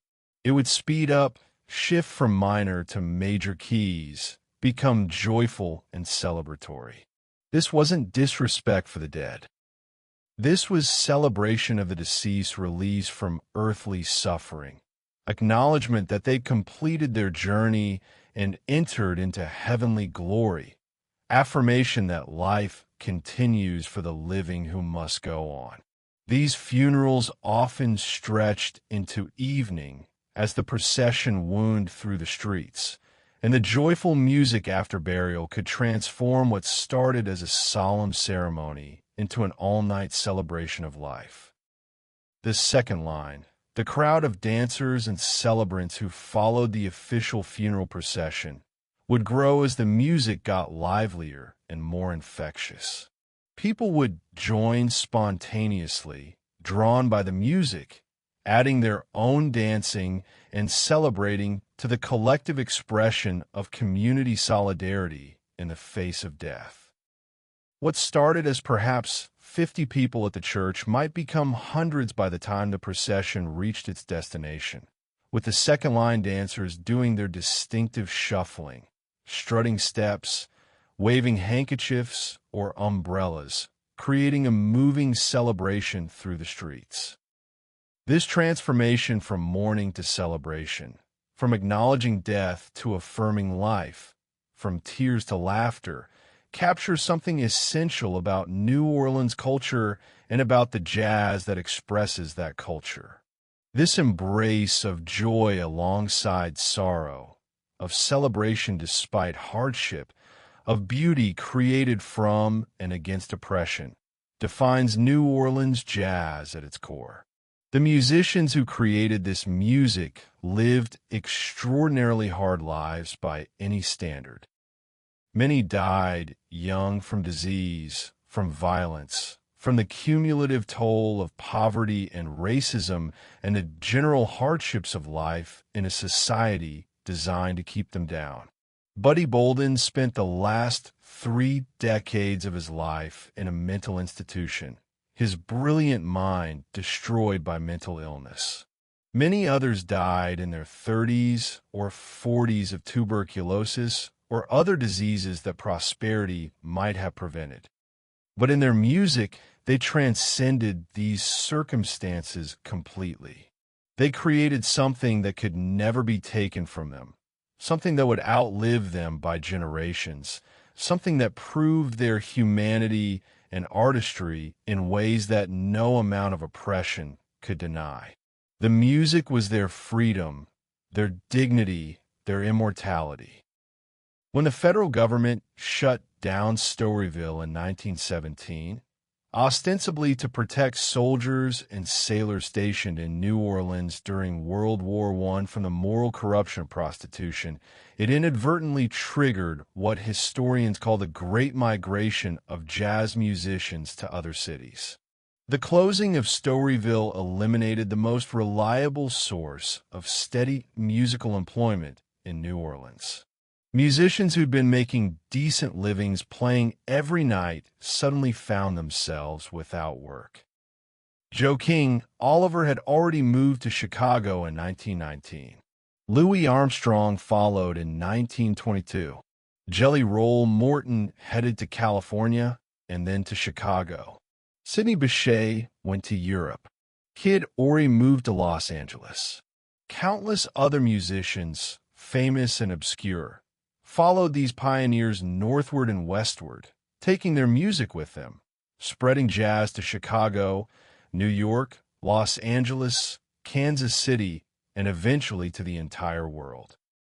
Jazz evolved rapidly in these new environments, adapting to different audiences and different cultural contexts. The Chicago jazz scene developed its own characteristics distinct from New Orleans style. New York became the center of what would become swing and then bebop. Kansas City developed its own blues-influenced jazz variant. The music spread and mutated and branched into a dozen different styles, each with its own identity and adherence. But New Orleans never stopped being the heart of jazz, the birthplace where it all began, the city where the connection between the music and the night remains strongest and most authentic. Today, over a century after Buddy Bolden first electrified listeners with his powerful cornet and innovative approach, jazz still fills the New Orleans night, still draws crowds from around the world, still evolves while honoring its roots. Walk down Frenchmen Street in a Marigny neighborhood after dark any night of the week, and you'll find a concentration of live music venues that rivals any music district anywhere in the world. The Spotted Cat Music Club, the Blue Nile DBA, Snug Harbor Jazz Bistro, Bambulas, Maison, the Apple Barrel, venue after venue after venue, each with its own character and loyal following, each hosting musicians who continue the traditions while pushing them forward into new territory. Unlike Bourbon Street, with its focus on tourists and top 40 cover bands and mass-produced entertainment, Frenchmen Street attracts serious music lovers, people who came specifically to hear authentic New Orleans music played by musicians who live and breathe this tradition. The audiences include knowledgeable locals who can tell the difference between genuine artistry and mere competence. And this keeps the musicians honest, keeps them striving for excellence rather than just going through familiar motions.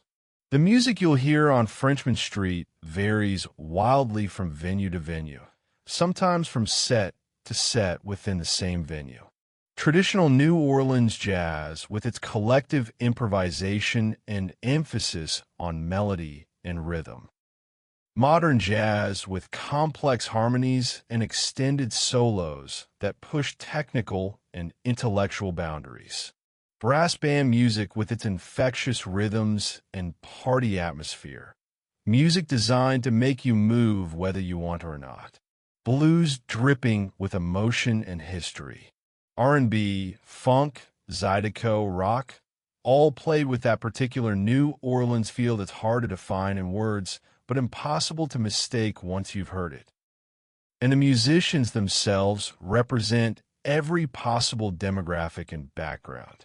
Young and old, black and white, and every shade between, local born and transplants drawn to New Orleans specifically for its music culture. Some are full-time professionals, making their living entirely from music. Others have day jobs and play for love, for the pure joy of making music and connecting with audiences and other musicians. All share a commitment to the tradition and to pushing it forward, to honoring where jazz came from while exploring where it might go next. Preservation Hall, located in the French Quarter on St. Peter Street, just off Bourbon Street, represents a different approach to maintaining New Orleans jazz heritage. Founded in 1961 by Alan and Sandra Jaffe, the hall was created specifically to preserve and celebrate the traditional New Orleans jazz style that was already beginning to be overshadowed by newer forms of jazz and other musical genres. The hall itself is deliberately simple, even austere. It's just a room, basically, with wooden benches and a performance space. No bar, no food service, no amenities beyond the music itself. The walls are bare, marked with decades of accumulated grime and graffiti and the ghosts of countless performances. There's no air conditioning despite New Orleans' heat and humidity. It's intentionally uncomfortable in many ways, forcing everyone to focus on the only thing that matters, the music. Shows at Preservation Hall run multiple times each night, every night of the year. The musicians, part of a rotating ensemble called the Preservation Hall Jazz Band that includes some of the greatest traditional jazz players alive, play for exactly 1 hour with no intermission, no breaks, no stopping. The room is always packed, with people sitting on the uncomfortable benches, standing along the walls, even sitting cross-legged on the floor right in front of the band, close enough to see every detail of the musicians' faces, to watch their fingers work the valves and keys, to feel the vibration of the sousaphone in your chest. The intimacy is absolutely intentional, part of the hall's mission to recreate the experience of early jazz, when musicians and audiences shared small spaces and music was an immediate, visceral, communal experience rather than a distant performance on a stage far removed from the crowd. At Preservation Hall, you're not just listening to jazz. You're practically inside it, surrounded by it, part of it. The music at Preservation Hall is joyful, but also deeply poignant.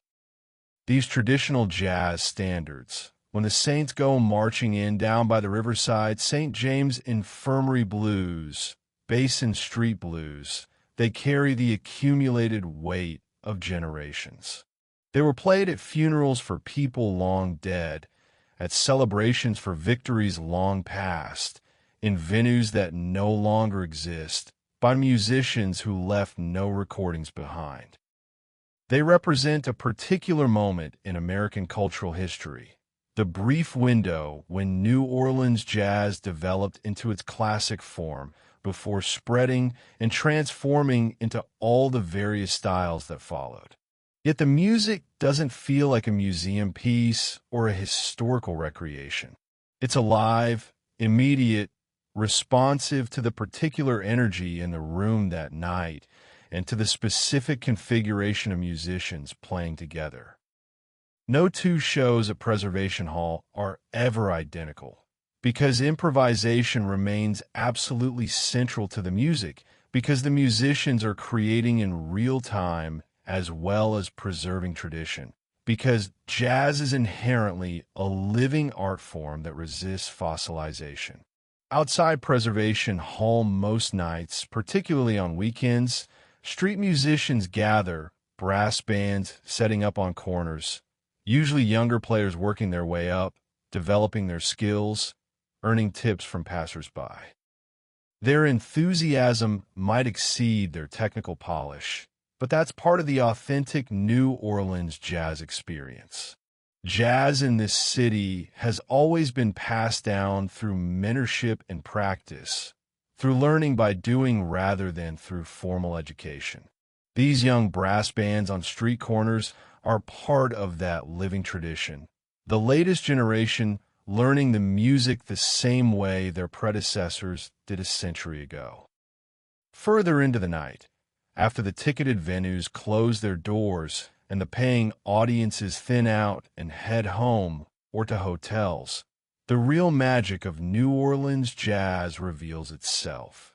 Musicians gather for after-hour sessions, informal jam sessions where the focus shifts entirely from entertaining audiences to exploring the music for its own sake, for the pure pleasure of playing with peers who understand, who can keep up, who bring their own ideas and inspirations to the collective improvisation. These late-night jam sessions might happen in apartments, in bars that stay open late for regulars, in parks when weather permits, anywhere musicians can gather without bothering neighbors or attracting unwanted attention from authorities. The sessions can go until dawn or beyond, musicians trading solos and working out new ideas, paying tribute to the masters who came before by reinterpreting their compositions, pushing the boundaries of what's possible with their instruments and with the jazz idiom itself. The atmosphere is loose, informal, convivial. This is music for music's sake, not for money or applause or building a career, though all those things might come later. This is jazz as its creators originally conceived it, not as a commercial enterprise, but as a social activity, a form of communication between musicians and an act of community building. It's jazz as ritual, as spiritual practice, as the thing you do because you must, because you can't imagine not doing it. The Maple Leaf Bar on Oak Street in the Carrollton neighborhood has become legendary for these late-night sessions. The venue books bands for evening shows, regular performances that draw neighborhood crowds. But longtime regulars know that the real show starts after midnight, when the scheduled music ends but the night is far from over. That's when the musicians who've been playing their own gigs elsewhere in the city might show up, instruments in hand, ready to play just for the love and the challenge and the opportunity to make music with the best players in town. On any given late night at the Maple Leaf, you might find Grammy-winning musicians whose names are known internationally sharing the stage with unknown kids just starting out, complete beginners standing next to masters, all united by their love of the music and their respect for the tradition. The hierarchy that exists in the commercial music world dissolves here. What matters is whether you can play, whether you can contribute to the collective improvisation, whether you understand the unspoken rules and can respond to the musical conversation happening in real time. The crowd that stays for these late-night sessions tends to be locals, music industry people, serious enthusiasts who care less about polished performances than authentic musical exploration and innovation. These are people who've heard all, who can recognize when something special is happening, who appreciate the risks musicians take when they improvise, when they try something new that might work brilliantly or might fail completely. This is jazz as it was originally played in Storyville and in the streets and at picnics and dances, not as a commercial enterprise designed to make money or build careers, though it was certainly those things too, but as a social activity, a form of communication, a way of building and maintaining community. It's jazz as spiritual practice, as the thing that connects you to something larger than yourself, to a tradition stretching back over a century, to all the musicians who came before and who will come after. The connection between New Orleans jazz and the night runs even deeper than just the timing of performances or the settings where it's played. The music itself often explores specifically nocturnal themes and embodies nocturnal qualities. Blues and jazz both emerge from people's nighttime experiences, from the loneliness and longing that intensify in darkness, from the parties and pleasures that happen after sunset, from the particular emotional states that emerge when day ends and night begins. Many classic jazz and blues songs reference night directly in their titles and lyrics. At the dark end of the street, night train, in the wee small hours of the morning. Round midnight, the Thelonious Monk composition that's become a jazz standard. One for my baby and one more for the road, that quintessential late-night drinking song. Gloomy Sunday, the Hungarian song that became a jazz standard despite, or because of its association with depression and suicide. The night provides both setting and metaphor, representing mystery, danger, freedom, sensuality, all the themes that jazz explores. And the sound of jazz, particularly the darker, bluesier styles, seems to belong to night in some essential way. The mournful wail of a trumpet or saxophone cutting through humid darkness. The intimate vulnerability of a vocal blues performance in a small club at 2 a.m. The complex interplay of improvising musicians creating something that's never existed before and will never exist again in quite the same way. All of these resonate differently after midnight than they do in daylight. The music creates and describes the very atmosphere of a New Orleans night, while the night provides the perfect setting for experiencing and understanding the music. The relationship between New Orleans, night, and jazz creates a feedback loop that's been sustaining itself for over a century. The city's unique culture produced the music. The music shapes how people experience the city. And both the city and the music are most authentically themselves in the hours after sunset, when something magical and mysterious and profoundly American happens in the streets and clubs and hidden courtyards of the Crescent City. This is why jazz tours and music tourism are such important parts of the New Orleans economy. People come from all over the world specifically to experience this music in its birthplace, to hear it played in the city where it was created, to feel the connection between place and sound and history. They come to walk down Bourbon Street and Frenchmen Street and Royal Street, listening to music spilling from every doorway. They come to sit in Preservation Hall and feel history alive in front of them. They come to find those late-night jam sessions where the best musicians play for each other long after the tourists have gone to bed.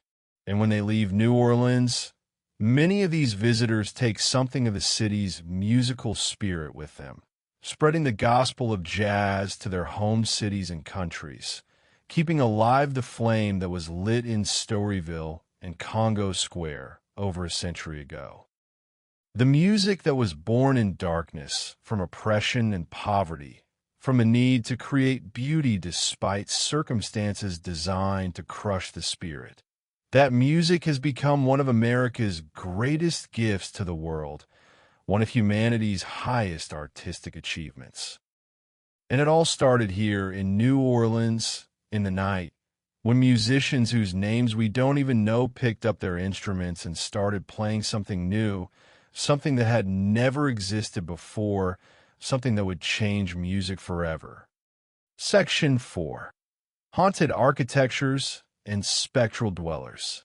The French Quarter by daylight is undeniably beautiful, with its colorful buildings painted in shades of ochre and salmon and dusty rose, with its ornate wrought iron balconies creating intricate patterns against the sky. But the quarter at night reveals its true character, and that character is decidedly, definitively haunted. Not every building harbors ghosts, of course, but enough do that you can hardly turn a corner without encountering a site of supernatural legend, a place where the boundary between past and present, between living and dead, has worn dangerously, thrillingly thin. The architecture itself seems designed to hold ghosts, to trap them within its walls and keep them bound to this plane of existence. These buildings, many of them over 200 years old, feature thick brick walls that could absorb and preserve the emotions and energies of everyone who's lived and died within them.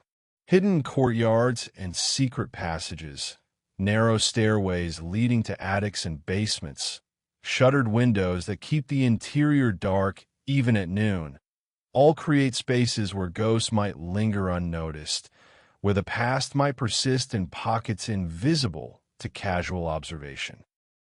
The very materials from which the quarter is built seem to remember. Old bricks, handmade in kilns fired with wood, each one slightly different from the next. Ancient cypress beams, cut from trees that were already centuries old when they were felled, wood so hard and so dense that it resists decay even after 200 years. Plaster made from crushed oyster shells, giving the walls a peculiar quality that seems to glow faintly in candlelight. These materials have witnessed everything, absorbed everything, and perhaps they give it back in whispers and cold spots, and the feeling of being watched from empty rooms.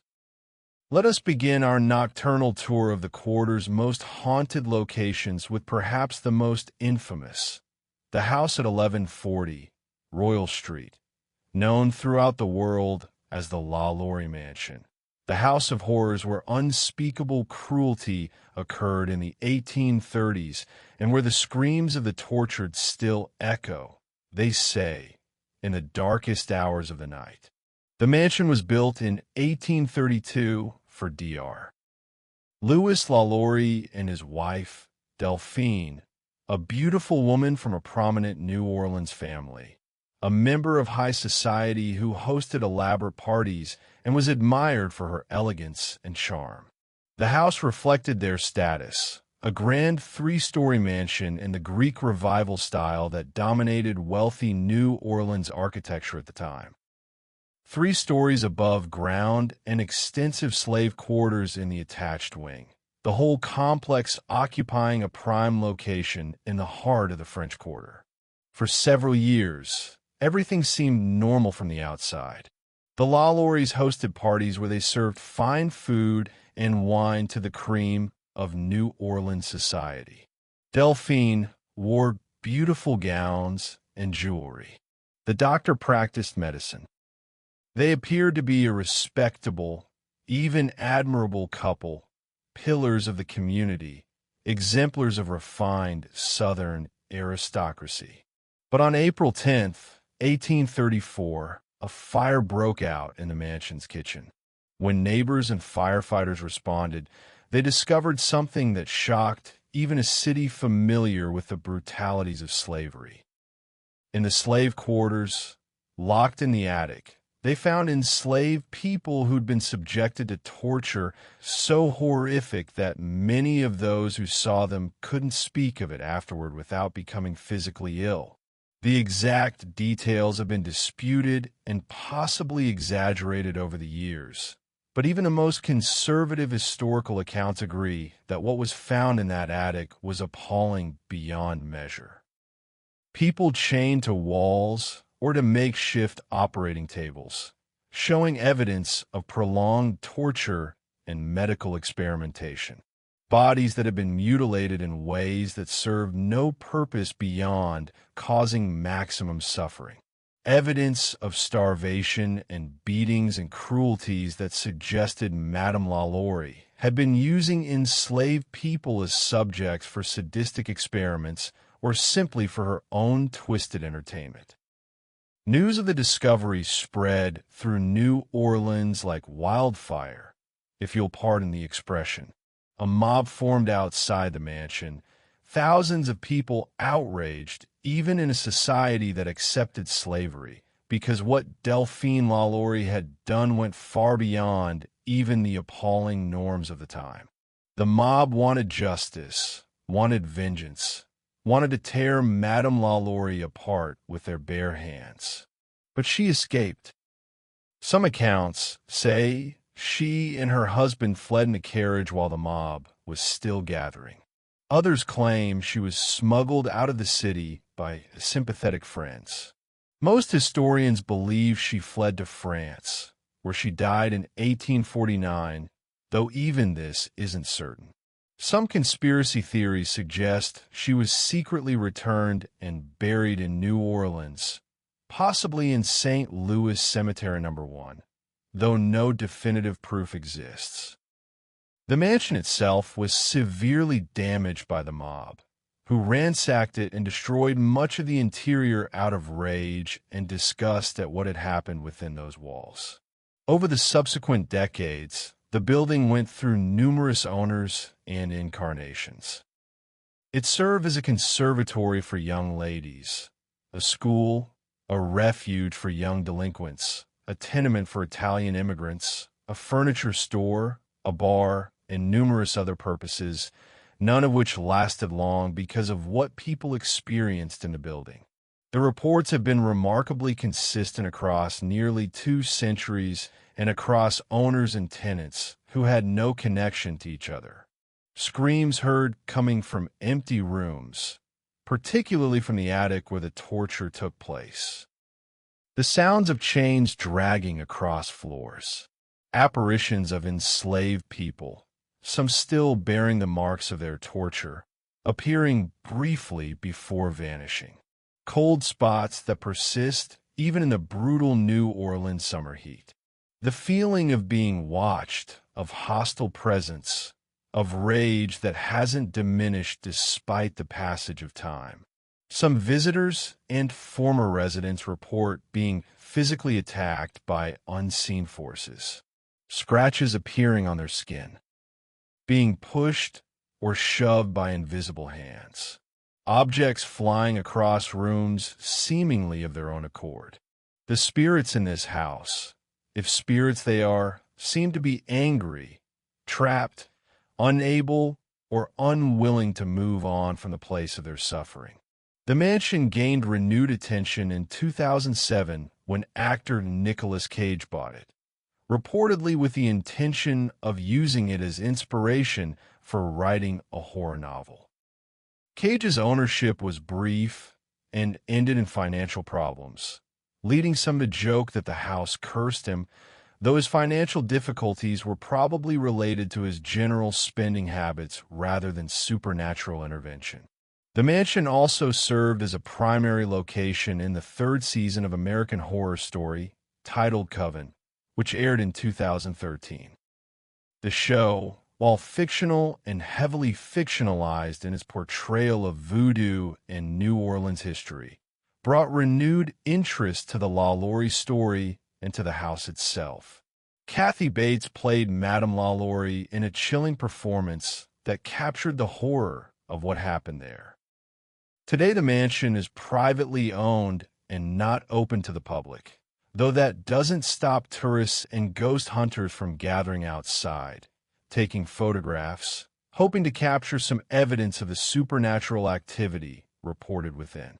The current owners have understandably tired of the constant attention and have made it very clear that trespassers are not welcome. But late at night, if you stand on Royal Street near the mansion, if you quiet your mind and open yourself to the possibility, you might feel something emanating from that building. A coldness that has nothing to do with temperature. A sense of sorrow and rage and suffering so intense it's seeped into the very bricks and mortar. The house remembers what happened within its walls, and it will not let anyone forget. Move now to a very different kind of haunted building, though one no less atmospheric in its own way. Lafitte's blacksmith shop at 941 Bourbon Street claims to be the oldest structure in the United States used as a bar, and it may well be.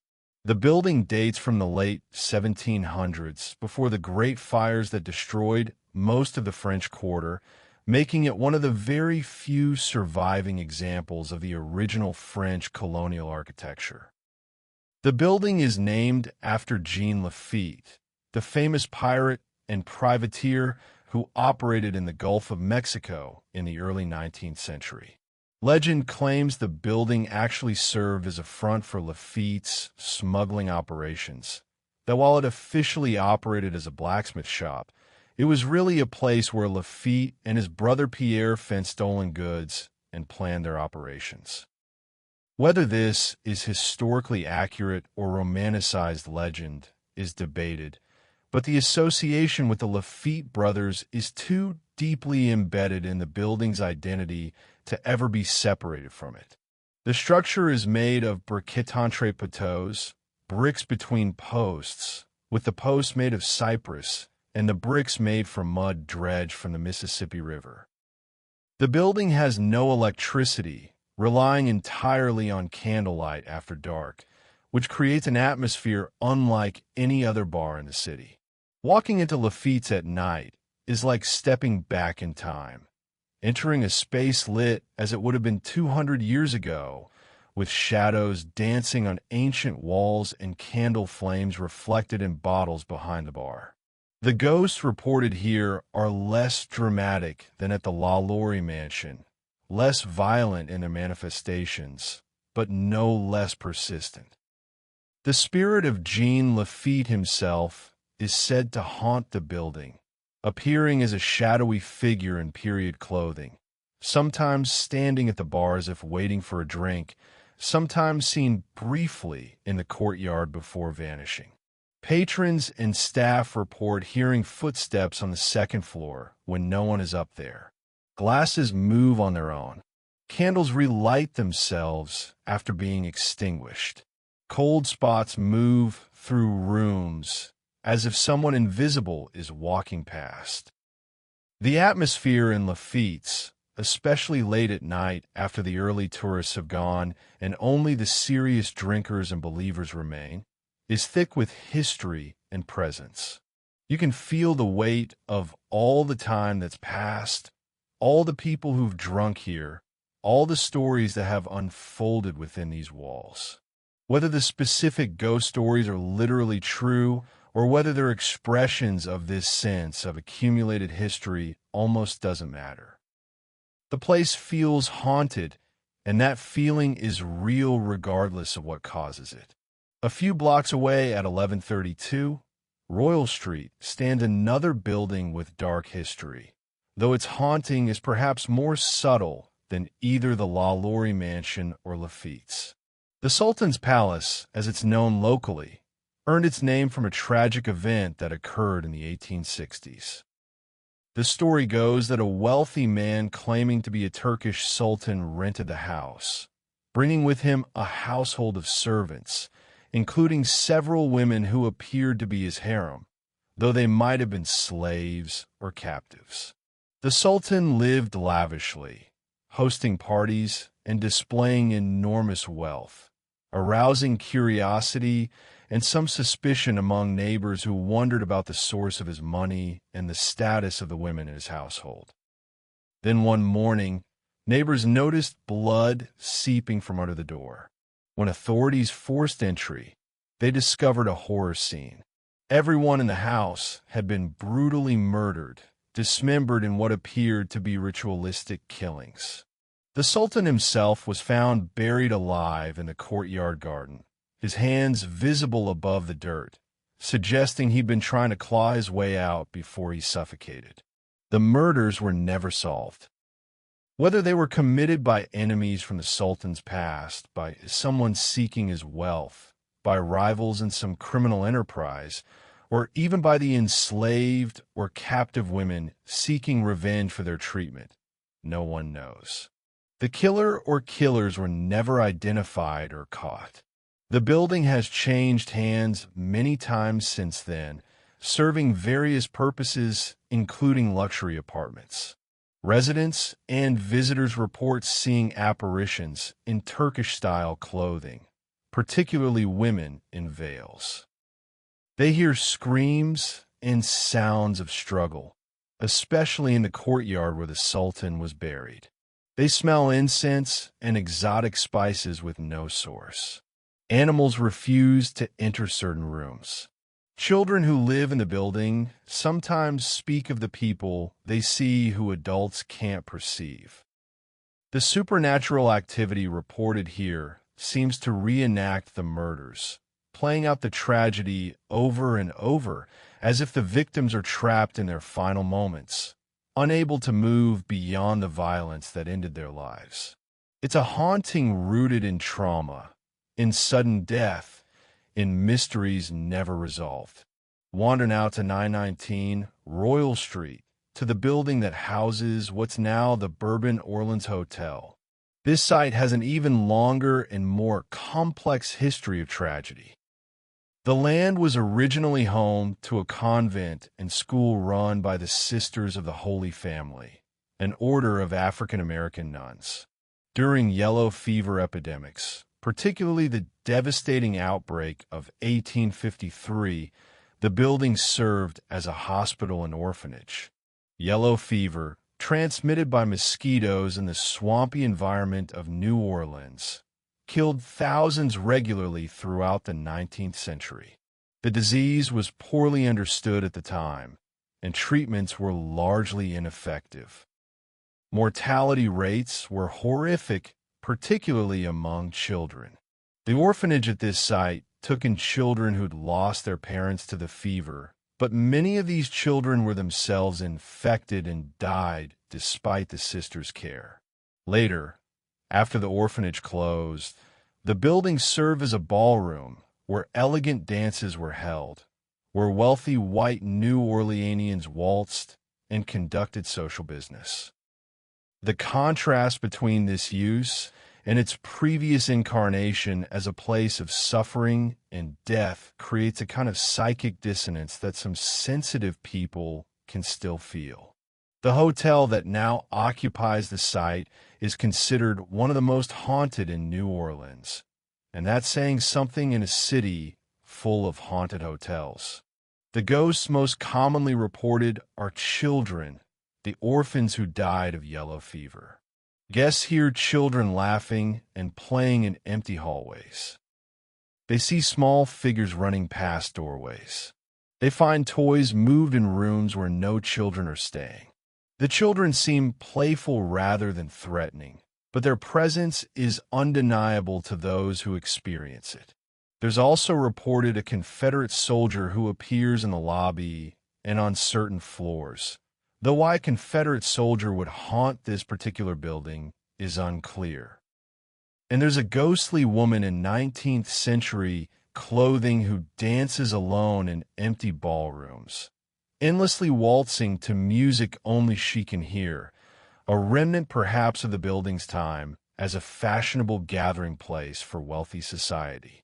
The children's ghosts are particularly active at night, with numerous guests reporting being awakened by the sounds of children playing, by small hands touching them, by the feeling of a child sitting on the bed. Some find this frightening. Others find it sad.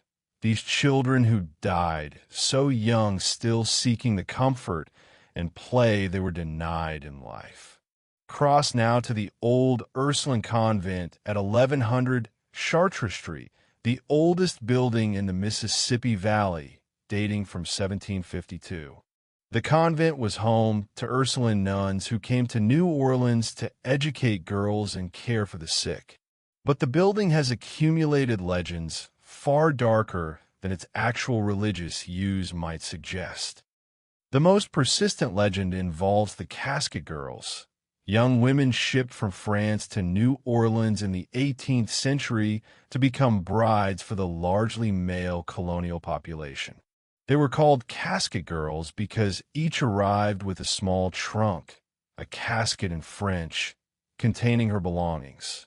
These trunks were supposedly stored in the convent's attic, and legend claims they contained vampires rather than clothes and personal items. The vampire legend has no historical basis, but it's proved remarkably persistent, fueled partly by Anne Rice's vampire novels set in New Orleans and partly by the building's genuinely mysterious atmosphere. The convent's third-floor attic windows have been shuttered and nailed closed for centuries, leading to speculation about what might be kept up there. The official explanation is that the shutters were closed to protect against hurricanes, but this practical explanation hasn't stopped more dramatic theories from flourishing. People report seeing ghostly nuns in the building and on the grounds, which makes sense given its long use as a convent. They hear chanting in Latin. They smell incense when no services are being conducted. They see candles lit in windows of rooms that are supposed to be empty. Whether these are actual ghosts or residual energy from centuries of religious use is open to interpretation. Venture to Muriel's Jackson Square at 801 Chartres Street for a different sort of haunting. This building, now an upscale restaurant, has a peculiar tradition. A table in the second-floor seating area is set every night for the ghost of Pierre-Antoine Leparty Jordan, the building's original owner who lost the house in a poker game and then committed suicide rather than face the humiliation of losing his beloved home. Jordan's ghost is said to remain in the building, unable to leave the home he loved so much he died for it. The table is set with bread, water, and wine as an offering to his spirit. Staff and guests report seeing a man in 18th century clothing sitting at the table, appearing solid and real until he vanishes. They hear footsteps and voices in empty rooms. Glasses shatter for no apparent reason. The presence is described as melancholy rather than threatening, a ghost trapped by his attachment to a place and unable to move on. The restaurant embraces its haunted reputation, offering a seance room where ghost tours often conclude and where paranormal investigators regularly set up equipment. Whether this commercialization of the haunting diminishes its authenticity or simply acknowledges an undeniable reality is a matter of perspective. There are dozens, perhaps hundreds, more haunted locations in the French Quarter alone, not counting the rest of New Orleans. The Andrew Jackson Hotel, where ghost children allegedly push guests off beds. The Beauregard Keys House, where both Union and Confederate ghosts reportedly appear. Countless private residences whose owners report phenomena they can't explain. The quarter is saturated with supernatural activity, or at least with reports of supernatural activity that have accumulated over centuries. Whether you believe these stories represent actual ghosts, spirits of the dead unable or unwilling to leave the places they knew in life, or whether you interpret them as psychological phenomena, collective cultural expressions, the power of suggestion working on willing minds in atmospheric settings, almost doesn't matter. The stories are real, even if their supernatural causes aren't. The experiences people report are real, meaningful to those who have them, shaping how the city is understood and experienced. And the quarter after dark, with its flickering gas lamps and deep shadows, with its ancient buildings and hidden courtyards, creates an atmosphere where belief in ghosts seems not just possible, but almost rational. The past is so present here, so tangible, that its persistence in spectral form seems like a natural extension of its historical persistence.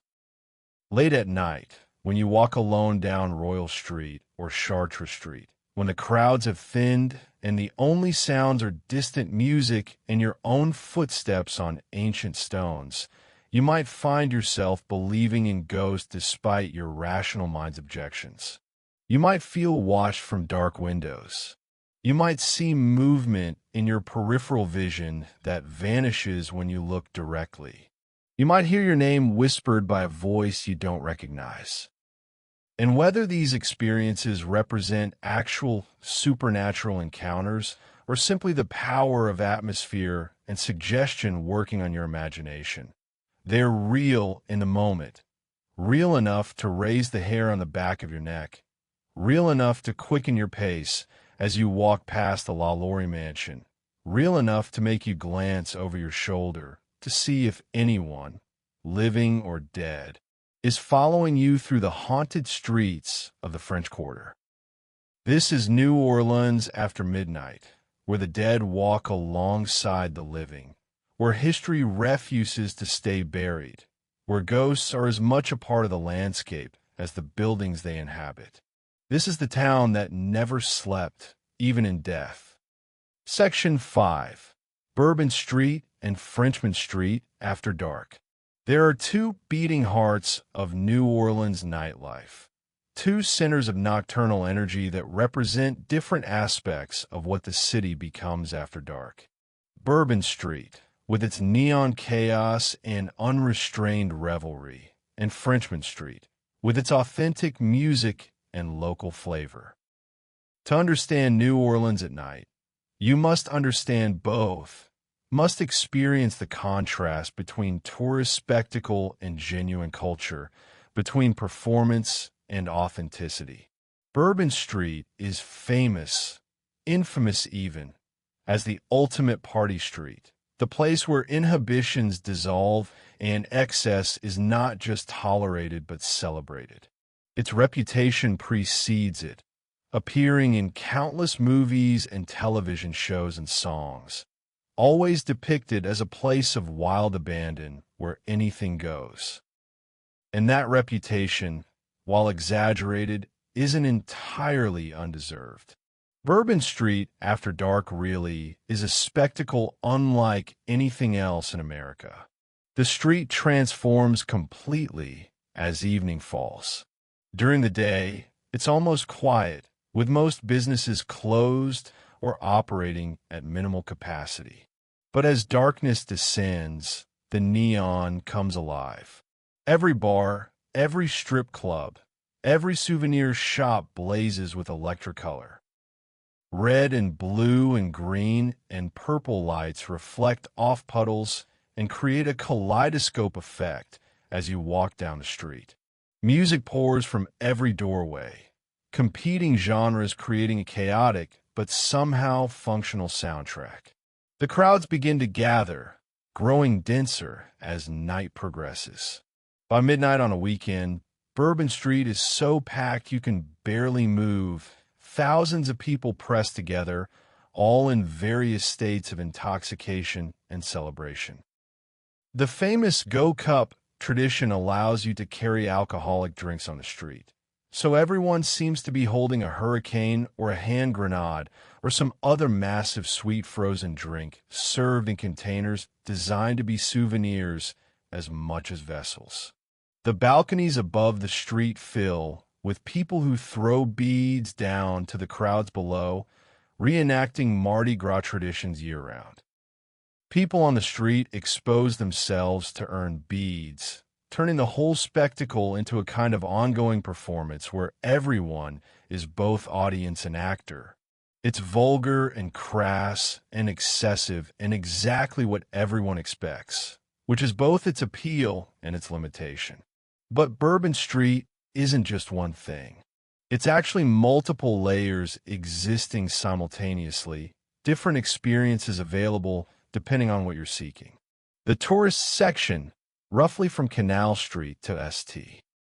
and Street, is where the wildest partying happens, where the strip clubs and daiquiri bars concentrate, where the crowds are thickest and the music is loudest, and the whole scene skews toward young people seeking the kind of wild night they can brag about back home. But walk further down Bourbon toward Esplanade, and the character shifts. This section hosts some genuinely important music venues. Preservation Hall is here, as we've discussed. The famous door has hosted jazz musicians since 1935. Fritzl's European Jazz Pub offers traditional jazz in an intimate setting. The Bourbon Street scene down here is still lively, but it attracts a somewhat more sophisticated crowd, people who came for music rather than just drinking and debauchery. And in the early morning hours, after 3 or 4 a.m., when even the hardiest partiers have gone home or passed out, Bourbon Street takes on yet another character entirely. The street workers emerge, cleaning up the previous night's debris. Musicians pack up their instruments after long shifts. The street itself, empty and quiet, reveals itself as just a street, ordinary buildings that happen to host extraordinary nightly transformations. Contrast this with Frenchmen Street in the Marigny neighborhood, just outside the French Quarter proper. Frenchmen is where locals go for music. We are more likely to hear authentic New Orleans sounds played by musicians who live here and play for audiences who know the difference between competent and extraordinary. The street is much shorter than Bourbon, only about 3 blocks long, but those 3 blocks are packed with music venues of varying sizes, each with its own character and loyal following. The Spotted Cat Music Club, tiny and always packed, hosts traditional jazz and swing with dance floors where people do authentic swing dancing rather than just drunken swaying. The Blue Nile, slightly larger, features a mix of brass bands and funk and contemporary jazz. Snug Harbor Jazz Bistro is more upscale, with table service and ticketed shows by nationally known musicians. DBA is a music bar with excellent sound and a constantly changing lineup spanning all genres. Maison and Bambulas and the Apple Barrel and others each contribute to the street's musical ecosystem. On any night, you can walk down Frenchmen Street and hear live music from every direction, different styles and different bands creating an immersive audio environment. Unlike Bourbon Street, where the music often seems like background noise to the drinking and partying, on Frenchmen Street the music is the point, the reason people are there, the thing everyone's focused on. The crowds on Frenchmen are different too. More locals, more music lovers, fewer people in bachelorette party matching shirts or wearing beads and acting aggressively drunk. The atmosphere is convivial rather than chaotic, celebratory rather than desperate. People dance because the music moves them, not because they're trying to be seen dancing. Conversations happen between sets about the musician's technical choices and what made that particular performance special. Outside many of the venues, street musicians perform as well, sometimes former or future famous players using the street as their stage. Brass bands set up on corners, and people gather around them, dancing in the street, creating impromptu second lines. The energy is infectious, but also somehow more grounded than Bourbon Street's manic intensity. This is celebration rooted in culture and community rather than mere release and excess. The contrast between Bourbon and Frenchmen represents the eternal tension in New Orleans nightlife between authenticity and tourism, between serving the needs of locals and the desires of visitors, between preserving culture and monetizing it. Both streets are legitimate parts of the city's nocturnal landscape. Both serve purposes and meet needs, but they represent very different approaches to what a night in New Orleans can be. For visitors trying to experience authentic New Orleans culture, the advice is always the same. Spend one night on Bourbon Street to see the spectacle and understand what all the fuss is about, but spend more time on Frenchmen Street, where you'll actually hear the music and feel the culture that makes this city special. Bourbon is what everyone expects. Frenchmen is what makes people want to move to New Orleans. But there's more to New Orleans nightlife than just these two famous streets. Throughout the city, in every neighborhood, music venues and bars host nightly performances, create spaces for gathering and celebration. Tipitina's in Uptown, named after a Professor Longhair's song, hosts everything from funk to brass bands to nationally touring acts. The Maple Leaf Bar in Carrollton, already mentioned, is a neighborhood institution. The Satyr Bar in the Bywater is a wonderfully dive-wise space with eclectic music and an even more eclectic regular clientele. The clubs on Magazine Street serve the Garden District and Uptown crowds. Mid-City has its own scene. Even the suburbs have venues where local bands play and people dance, and the New Orleans tradition of live music as social glue continues its work of building and maintaining community. And throughout all of these venues, in all of these neighborhoods, the night reveals what makes New Orleans special. It's not just that there's live music. Lots of cities have live music. It's the sheer abundance of it, the way it's woven into the fabric of daily life, the expectation that any night out might include stumbling into an amazing performance by musicians you've never heard of who are playing their hearts out for a room full of people who deeply appreciate what they're hearing. It's the lack of pretension, the accessibility. In New Orleans, you don't need to plan weeks in advance or pay huge cover charges to hear world-class music. You just need to walk into any of dozens of venues any night of the week. The barriers between musicians and audiences are low, the interactions casual and friendly. Musicians drink at the bar between sets. Audience members request songs, and the bands actually play them. Everyone's on a first-name basis, even if they just met. This accessibility, this democratic approach to music and culture is part of what makes the New Orleans night so special. It's not exclusive or elite. It's not trying to keep people out. It wants you there, wants you dancing, wants you buying drinks, and tipping musicians and coming back tomorrow night. The nightlife economy depends on repeat customers, on locals who come out multiple times a week, on creating a culture where going out for live music is a normal part of life rather than a special occasion requiring planning and expense. The bars themselves are characters in the New Orleans nightlife story. Many have been operating for decades, some for over a century, and they've absorbed the character of all the nights they've hosted. The wood of the bar is scarred with initials carved by generations of drinkers.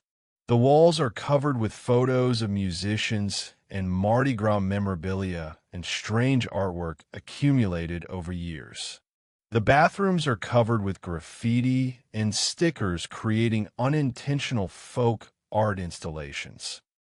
These aren't corporate design spaces created by committees to appeal to specific demographics. They're organic outgrowths of their neighborhoods and the people who frequent them. They're bars because they serve drinks, but they're really community centers, gathering places where neighbors become friends and friends become family, where you know the bartender's name and they know your drink order before you say anything. The drinks themselves are part of the culture. The Hurricane, that massive sweet rum punch that Pat O'Brien's claims to have invented, served in the distinctive curved glass that gives it its name. The Sazerac, possibly America's oldest cocktail, made with rye whiskey, Peychaud's bitters, and absinthe, a drink that demands to be sipped slowly and savored. The Hand Grenade, that neon green concoction that Tropical Isle claims is the strongest drink on Bourbon Street. The Ramos Gin Fizz, a labor-intensive cocktail that requires minutes of shaking to achieve proper consistency. These drinks aren't just alcohol. They're ritual, tradition, connection to history. When you order a Sazerac at the Roosevelt Hotel's Sazerac Bar, where the drink was reportedly invented, you're participating in a tradition stretching back to the 1850s. When you drink a Hurricane at Pat O'Brien's, whether you're in the main bar or the tropical courtyard, you're connecting to World War II history when rum was plentiful but whiskey wasn't and the bar needed to use what it had. The bartenders who make these drinks are craftspeople, artists in their own right. They know hundreds of recipes. They can improvise new combinations based on customers' preferences. They remember regulars' orders and ask about their families.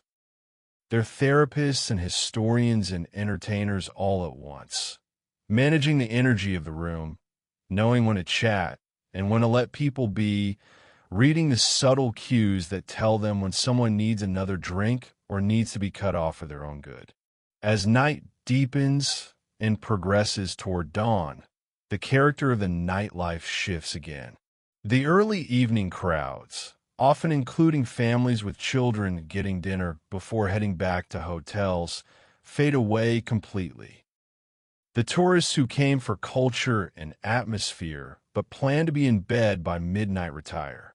What remains are the night people, those for whom midnight is the beginning rather than the end, the musicians and service industry workers and insomniacs and artists, and anyone else whose life runs on a nocturnal schedule.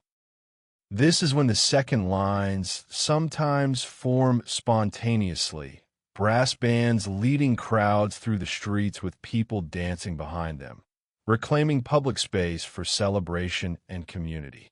This is when the after-parties start, invite-only gatherings in apartments and houses where the music and drinking continue long after the bars have closed. This is when the real conversations happen, when people let their guards down and speak truths they'd never admit in daylight. And throughout all of this, through all the stages of night from twilight to dawn, New Orleans remains fundamentally itself, a city dedicated to pleasure and music and community, a place where the night is sacred time, time for connecting and creating and celebrating the mere fact of being alive in this strange and wonderful place.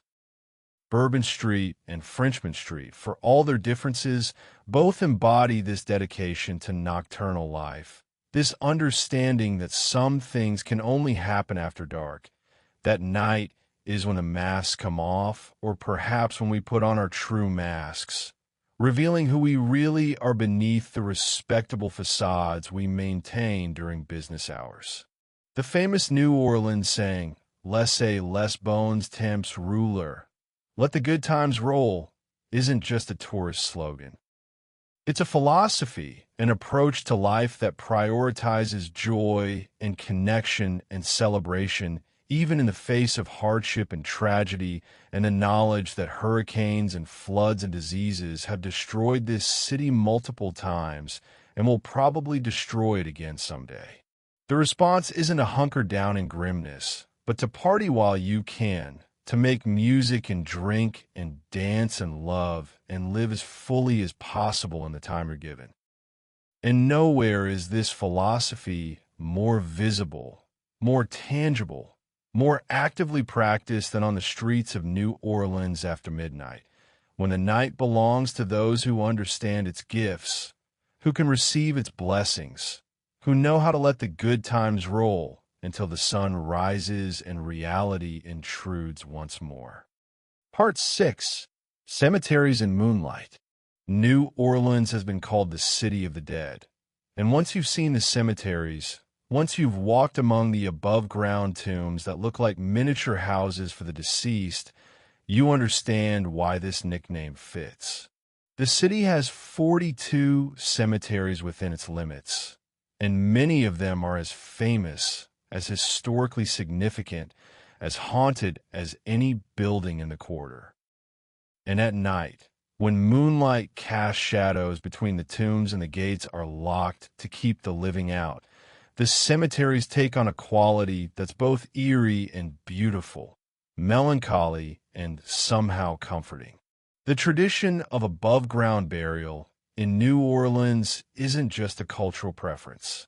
It's a practical necessity born from geography. New Orleans sits an average of 6 feet below sea level, built on what was originally swampland, with a water table so high that digging deep graves is impossible. Try to dig 6 feet down, and you'll hit water long before you reach that depth. In the city's early days, during heavy rains or floods, coffins that had been buried underground would literally float to the surface, emerging from their graves in a macabre resurrection that traumatized residents and created public health crises.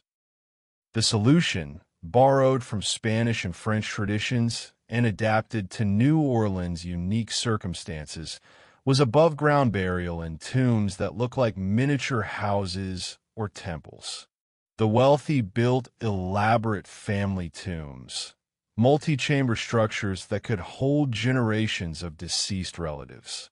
The middle class often purchased plots in wall vaults, spaces in long walls of tombs stacked several high, like apartments for the dead. The poor were buried in paupers' graves, but even these were above ground, marked with simple wooden crosses that have long since rotted away. The result is unlike any cemetery you will find elsewhere in America. Walking through St. Louis Cemetery No. 1, or St. Louis Cemetery No. 2, or Lafayette Cemetery in the Garden District, or any of the other historic graveyards, feels like entering a miniature city, a necropolis with its own streets and architecture and history. The tombs stand shoulder to shoulder, creating narrow passages between them, some barely wide enough for a person squeezed through. They're made of brick and covered with plaster, painted white or cream when they're new, weathering to gray and developing cracks and water stains as decades pass. St. Louis Cemetery No. 1, the oldest and most famous, sits just outside the French Quarter on Basin Street, where Storyville once flourished. It opened in 1789, replacing the city's even older cemetery that had become full. Within its walls rest some of New Orleans' most famous residents, including, of course, Marie Laveau, whose tomb we've already discussed. But Marie Laveau isn't the only notable person buried here. Homer Plessy, the plaintiff in Plessy v. Ferguson, The Supreme Court case that established the separate but equal doctrine is buried in St. Louis No. 1, though his tomb wasn't marked for many years. Bernard de Marigny, the Creole aristocrat who introduced the game of craps to America and gave his name to the Marigny neighborhood, rests here. Numerous jazz musicians, voodoo practitioners, soldiers from various wars, yellow fever victims, ordinary people whose names meant nothing beyond their families, all share this crowded resting place. The cemetery is no longer open to the public except as part of guided tours, a policy implemented to combat vandalism and to protect Marie Laveau's tomb from being further damaged by people drawing X's on it. But even viewing it from outside the gates or as part of a tour group, the atmosphere is undeniable, particularly if you're fortunate or unfortunate enough to be there as night falls. The tombs crowd together in ways that create pockets of deeper shadow, even in daylight. At night, with only moonlight and the distant glow of street lamps to provide illumination, these shadows become absolute, wells of darkness between the white or gray tombs. The contrast between the pale stone glowing in moonlight and the black shadows is stark, almost surreal, creating a visual landscape that feels more like a dream or nightmare than waking reality. The sounds change too. During the day, you hear traffic from the surrounding streets, voices of tour groups and guides, the general ambient noise of a living city. But at night, especially late at night, the cemetery becomes remarkably quiet. The traffic fades. The voices cease. What remains is the sound of wind moving through the narrow passages between tombs, creating an eerie whistling or moaning sound. Tree branches scrape against stone. Small animals rustle in the vegetation that manages to grow in cracks and corners. And sometimes, if the stories are true, other sounds that have no obvious source. People who live near St. Louis Cemetery No. 1, whose homes back up against the cemetery walls, report strange phenomena. Voices speaking in languages they don't recognize. Music, particularly drumming, with no apparent source. Lights moving through the cemetery at night when no one should be inside. Figures glimpsed moving between the tombs, their one moment and gone the next. Security guards and caretakers who work at the cemetery tell stories of encounters they can't explain. One guard reports being followed by footsteps when he's alone, hearing someone walking behind him but finding no one there when he turns to look. Another describes seeing a woman in old-fashioned clothing standing by Marie Laveau's tomb, watching him, vanishing when he approaches. A maintenance worker swears he once heard a full voodoo ceremony being conducted, complete with drumming and chanting, at 3 a.m. when the cemetery was supposedly empty and locked. Are these stories true in a literal supernatural sense? Evidence of ghosts and spirits remaining tethered to their burial places? Or are they the product of suggestion and atmosphere? Expectations creating experiences, the mind filling in gaps, and interpreting ambiguous sensory input as something supernatural? Or are they exaggerations and inventions, stories told to tourists and ghost tour groups who want to hear about hauntings? The answer probably varies from case to case, from experience to experience. Some reports are likely genuine perceptions of something unexplained. Some are misinterpretations of natural phenomena given supernatural explanations. Some are deliberate fabrications. But together, they create an atmosphere around New Orleans cemeteries, particularly St. Louis No. 1 with its famous residents and long history that makes belief in ghosts seem not just possible, but almost reasonable. Lafayette Cemetery Number 1 in the Garden District offers a different but equally atmospheric experience. This cemetery, opened in 1833, is where many of the wealthy American families who settled New Orleans after the Louisiana Purchase buried their dead. The tombs here tend to be even more elaborate than those in St. Louis Number 1, with Greek Revival and Gothic architectural elements, angels and urns carved in stone, inscriptions in English rather than French or Spanish. The cemetery has appeared in numerous films and television shows, including Interview with the Vampire and Double Jeopardy, and it's easy to see why filmmakers are drawn to it. The visual drama is extraordinary, especially in late afternoon or early evening light when long shadows stretch across the cemetery's paths. The massive oak trees that line the edges, their branches draped with Spanish moss, add to the Gothic atmosphere. Yellow fever claimed many of those buried in Lafayette, and several of the tombs contain entire families wiped out by the disease. Imagine the tragedy. A father falls ill, dies within days. His wife nurses him and catches the fever herself, follows him in death a week later. The children, left orphaned, sicken one by one.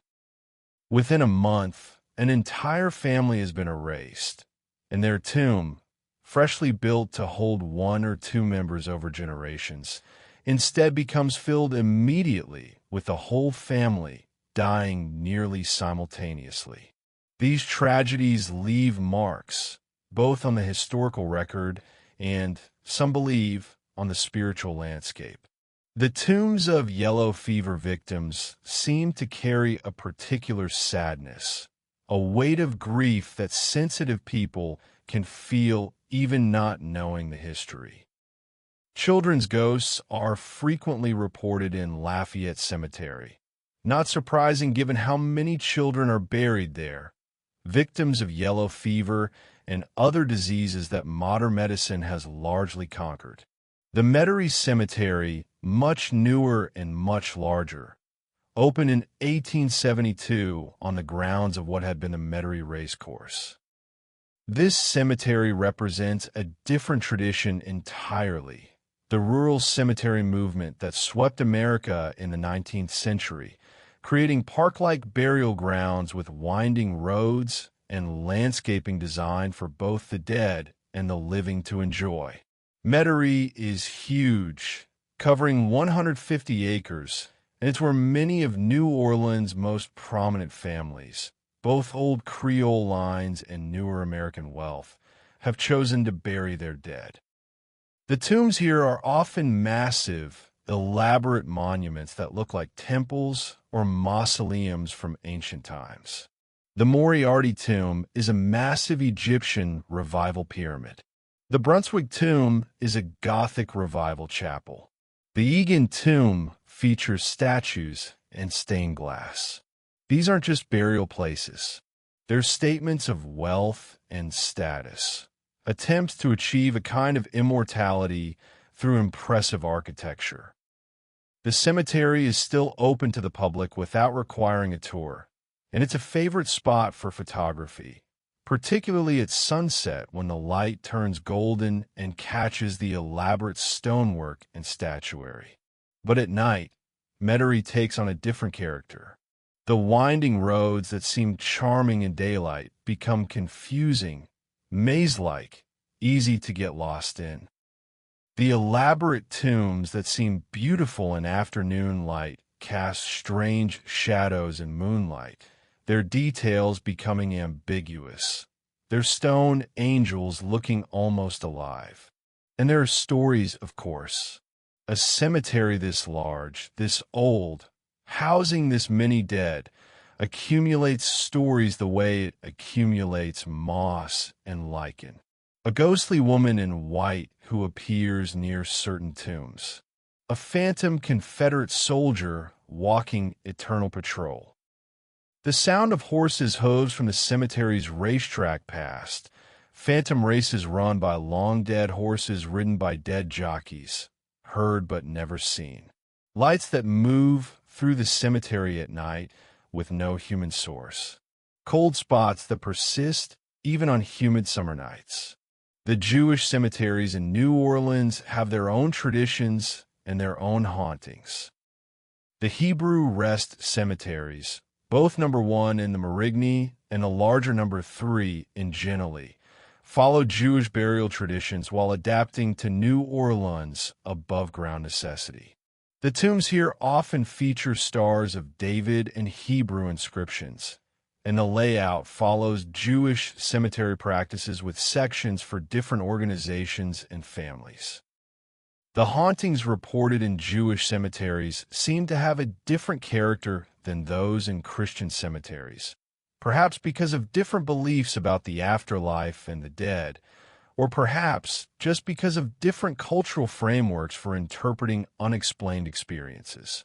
Reports tend toward the melancholy rather than the frightening, ghosts who seem confused or sad rather than angry or threatening. What all of these cemeteries share, what makes them collectively so important to understanding New Orleans, is the way they make death visible and present in the city's daily life in ways that are unusual in modern America. In most American cities, cemeteries are pushed to the edges, hidden away, visited only occasionally. Death is something to be kept at a distance, something uncomfortable that we'd rather not think about. But in New Orleans, cemeteries are part of the urban landscape, integrated into neighborhoods, visited regularly. People walk through them as shortcuts. They have picnics on the benches scattered throughout the larger cemeteries. They bring flowers and leave offerings at family tombs. Death is acknowledged as part of life, as a transition rather than an ending, as something to be accommodated rather than hidden. This acceptance of death, this comfort with mortality and the dead, permeates New Orleans culture in ways both obvious and subtle. It shows in the jazz funerals with their celebration after burial. It shows in the way people talk about death and the dead, casually and without apparent fear. It shows in the ghost stories that are told with pride rather than horror, as if having ghosts is a mark of authenticity and history rather than something frightening. And at night, when the cemeteries are officially closed, but when the dead are perhaps most active, when moonlight transforms the tombs into something magical and mysterious, the cities of the dead become another expression of what makes New Orleans unique. They're not separate from a city. They're part of it, part of the landscape, part of the culture, part of the understanding that the living and the dead share this space, that both have rights and presence, that the boundary between them is more permeable than most people want to admit. If you ever find yourself outside the gates of St. Louis Cemetery No. 1 late at night, or walking the paths of Metairie Cemetery as dusk falls, or passing Lafayette Cemetery on your way home from a night in the Garden District, pause for a moment. Look at the tombs glowing in moonlight. Listen to the wind moving through the narrow passages. Feel the weight of history, all those lives lived and ended, all those stories concluded, but somehow still present. You might feel peace, a sense of continuity and connection to all the humans who came before and will come after. Or you might feel something else, something harder to name, the presence of those who rest here, the knowledge that they're watching and listening and remembering their own time in the world of the living. Either way, you'll understand something essential about New Orleans, about a city that refuses to forget its dead, that keeps them close, that honors them by continuing to live fully and joyfully in the face of mortality's certainty. Part 7. Culinary Mysteries of the Late Night. A city that never sleeps needs food that never stops, And New Orleans delivers on this requirement with characteristic enthusiasm and excellence. The late-night food scene here isn't just about having something open when you're hungry at 3 a.m., though that's certainly part of it. It's about specific dishes and specific places that belong to the night that taste different, better even, when consumed in the small hours when most people are sleeping and your judgment is perhaps slightly impaired by alcohol and exhaustion and the general surreal quality of being awake when your body thinks you should be asleep.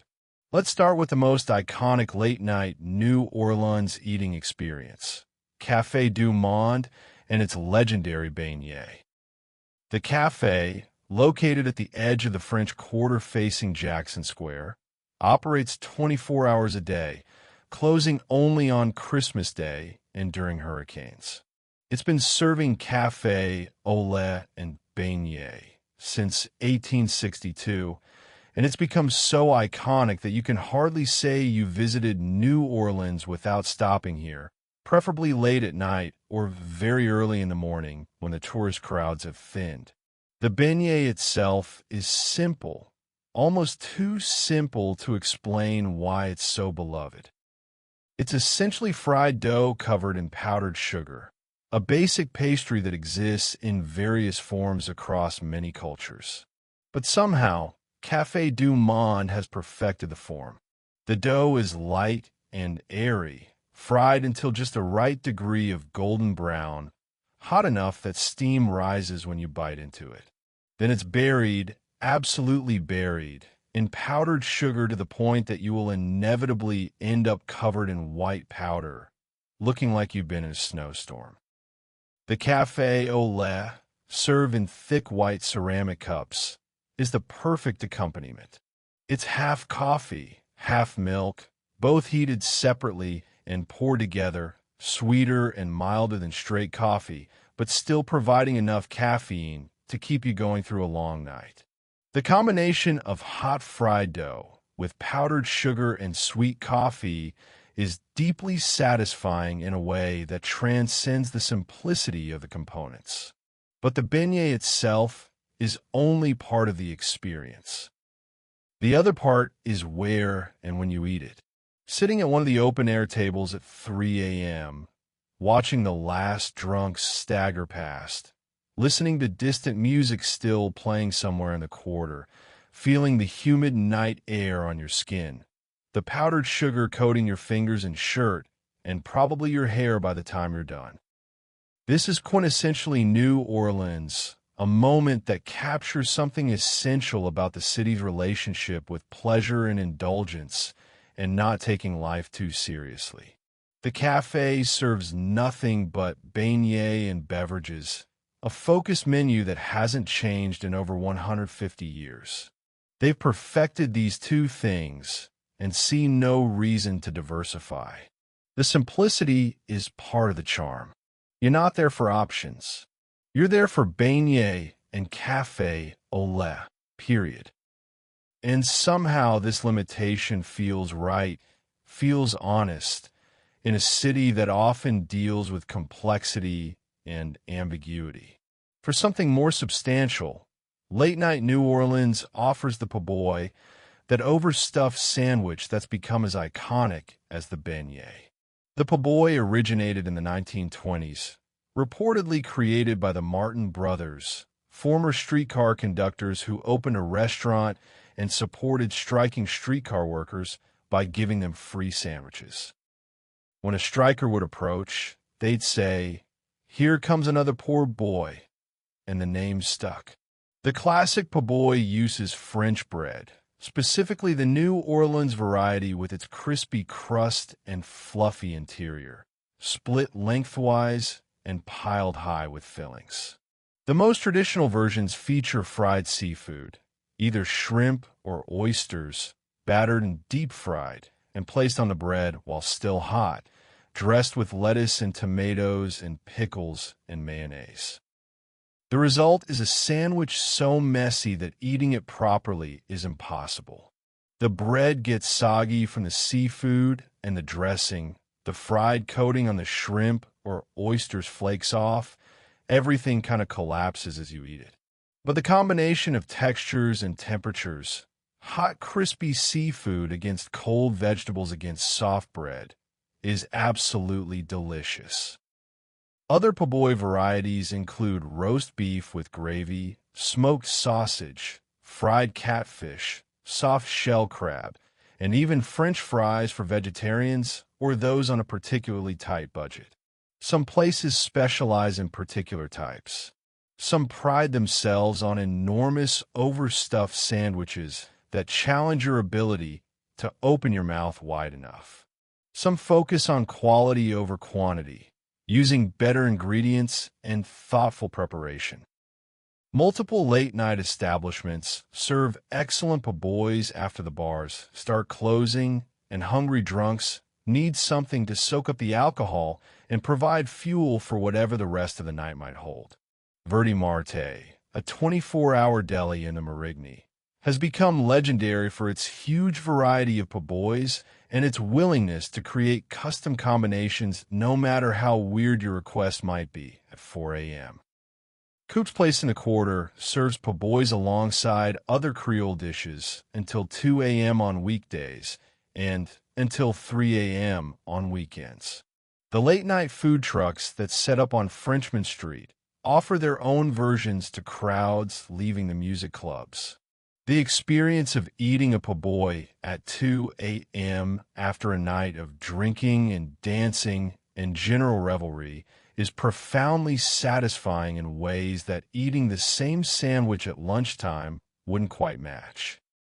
You're tired, probably slightly drunk, definitely hungry, and the combination of protein and bread and grease hits exactly right. The messiness doesn't matter because you're already disheveled from a long night. The fact that you're eating while standing on a street corner or sitting on a curb adds to the experience rather than detracting from it. This is how po' boys are meant to be eaten as late-night fuel, as comfort food for people who've been out too late and still need energy to make it home. For those seeking something hot and soupy after a night of cold drinks, late-night gumbo is another New Orleans tradition. Gumbo, that complex stew that's part African, part French, part Choctaw, part Spanish, part pure New Orleans invention, is available at various restaurants and even some gas stations throughout the night. The dish takes hours to prepare properly, starting with a roux cooked slowly until it reaches the right color, adding the holy trinity of onions, bell peppers, and celery, building layers of flavor with stock and seasonings and file powder made from ground sassafras leaves. A good gumbo is a meal in itself, served over rice, with crackers on the side for texture contrast. The broth should be thick but not too thick, flavorful but not overwhelming, with a subtle nutty taste from the roux and complexity from the various seasonings. The proteins vary. Seafood gumbo features shrimp, crab, sometimes crawfish or oysters. Chicken and sausage gumbo is hearty and filling with chunks of andouille, adding smoky spice. Some places do duck gumbo or vegetarian gumbo or gumbo z herbs, a meatless green gumbo traditionally eaten during Lent. The late-night diners and restaurants that serve gumbo are providing more than just food. They're providing comfort, warmth, a sense of being cared for that's particularly meaningful at 3 a.m. when you're far from home and possibly questioning some of your life choices. The act of sitting down, even at a counter or in a cramped booth, of having a bowl of something hot and homemade placed before you, of taking that first spoonful and feeling the warmth spread through your body. This is restorative in ways that go beyond mere nutrition. Then there are the 24-hour restaurants that serve full meals at any hour. Places like Clover Grill on Bourbon Street, famous for cooking its burgers under a hubcap and for its sassy staff who write insults on your check and make shows out of taking orders. The grill stays open 24 hours, serving breakfast, burgers, grilled cheese, and other diner fare to tourists, locals, service industry workers getting off late shifts, and anyone else who needs food at night hour. These 24-hour places develop loyal followings among night workers and insomniacs, people for whom 3 a.m. is a normal time to be eating a full meal. The staff at these places often become familiar faces, recognizing regulars, knowing their usual orders, providing continuity and community for people whose schedules isolate them from normal social interactions. The relationship between late-night restaurant workers and their regular customers can become almost familial, based on years of shared odd hours and the bond that forms between those who see each other at their most vulnerable, exhausted, hungry, and sometimes emotional moments. The cocktails deserve mention too, because New Orleans drinking culture is intimately connected to its food culture. We've already discussed some of the classic New Orleans cocktails, but the late-night versions of these drinks have their own character. A hurricane ordered at noon for tourist photos is a different beast from a hurricane ordered at 2 a.m. because you're actually thirsty and you've built up enough tolerance that the alcohol content doesn't intimidate you. The Sazerac becomes a contemplative drink in the small hours, something to sip slowly while thinking about the night that's ending and whatever comes next. The perfect balance of whiskey and bitters and sugar and absinthe seems even more perfect when you're tired enough that you're experiencing everything with heightened senses. And then there are the simpler, more straightforward drinks that late-night drinkers actually consume in quantity, the well drinks and draft beers that keep you hydrated, sort of, and keep the night going, whatever the night might be. The bartenders who work late shifts, from midnight until dawn, develop particular skills and perspectives. They're part therapist, part bouncer, part entertainer, managing drunk people at their drunkest, cutting people off when necessary, calling cabs, occasionally breaking up fights, but also facilitating connection and celebration in the general spirit of letting good times roll that justifies staying up all night drinking in the first place. The frozen daiquiri shops scattered throughout the French Quarter represent yet another New Orleans drinking peculiarity. These shops, with their walls of machines churning frozen alcoholic drinks in multiple colors, do massive business, especially on hot nights when frozen drinks offer both intoxication and slight cooling. The drinks are incredibly sweet, more like alcoholic slushies than serious cocktails, but that's kind of the point. They're fun, they're Instagram-worthy, they're a very New Orleans way to get drunk, walking down the street with a massive frozen drink in hand, slurping it up before it melts in the heat and humidity. The late-night food trucks have become increasingly important to the New Orleans food scene, filling gaps and serving areas where restaurants have closed for the night. These trucks set up outside bars and clubs, particularly on Frenchmen Street, serving various cuisines to people who've been drinking and dancing for hours and need sustenance. Tacos, falafel, pizza, burgers, Vietnamese food, it varies based on who's operating what truck on what night, but the quality is often surprisingly good. Ambitious young chefs getting their start in trucks before moving to brick-and-mortar locations. The experience of eating food from a truck at 2 a.m. on a street corner surrounded by other drunk people all doing the same thing creates a temporary community, strangers bonding over shared hunger and shared experience, comparing food choices, offering bites to each other, having those rambling conversations that only happen late at night when inhibitions are lowered and everyone's a bit punch drunk from exhaustion and alcohol. For breakfast after a truly all-night adventure, there are places that start serving early by 6 or 7 a.m., providing transition points between night and day. Mother's on Poydras Street opens early for breakfast and lunch, serving biscuits with debris, a unique New Orleans thing where the debris is the crispy burnt ends from a roast beef, served with gravy and a biscuit. Lines form before opening on weekends, locals mixing with tourists, everyone united in wanting a solid breakfast after whatever kind of night they've had. Slim Goody's Diner in the Garden District, Daisy Duke's in the Marigny, the Ruby Slipper with multiple locations.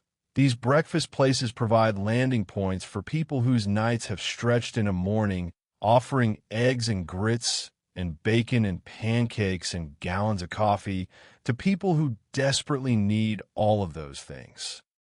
The waitstaff at these breakfast places can always tell who's been up all night versus who woke up early, and they treat both groups with practiced efficiency, knowing that the all-nighters need coffee first and conversation maybe never, while the early risers might actually be capable of pleasantries and making decisions about side dishes without looking like it's causing them physical pain.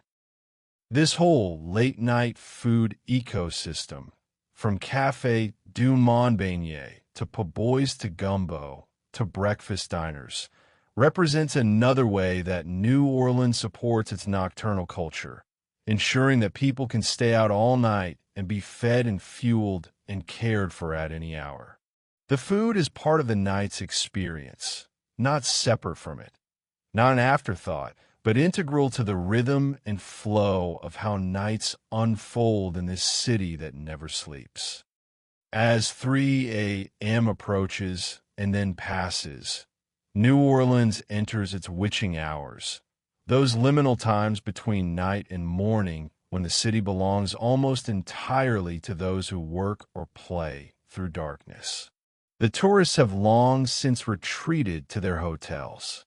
The casual partiers have given up and gone home or passed out somewhere. Even the serious drinkers and music lovers have mostly called it a night, acknowledging that dawn approaches and morning will come whether they're ready for it or not. What remains in these hours is the skeleton crew, the night people, those for whom this is normal life rather than a special occasion. The service industry workers finally getting off their shifts, musicians packing up after their final sets, bartenders and waitstaff counting their tips and having the drink they couldn't have while working. The insomniacs and artists and writers and anyone else whose mind works better in darkness. The homeless and the desperate and the lost, people for whom night is refuge or prison depending on circumstance and perspective. The French Quarter at 4 a.m. is a different place entirely from the French Quarter at midnight or even at 2 a.m. The streets are nearly empty. The music has stopped or reduced to occasional distant notes from the handful of places still open. The neon signs still glow, but there's no one to see them except the occasional person walking alone or in small groups, moving with purpose rather than the meandering of earlier hours.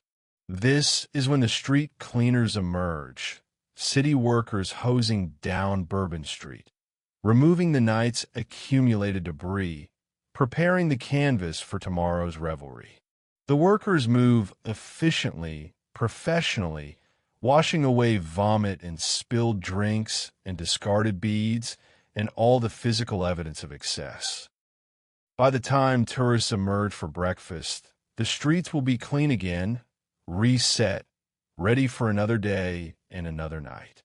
The Mississippi River continues its eternal flow, completely indifferent to human activity or lack thereof, moving water south toward the Gulf just as it has for millions of years and will for millions more.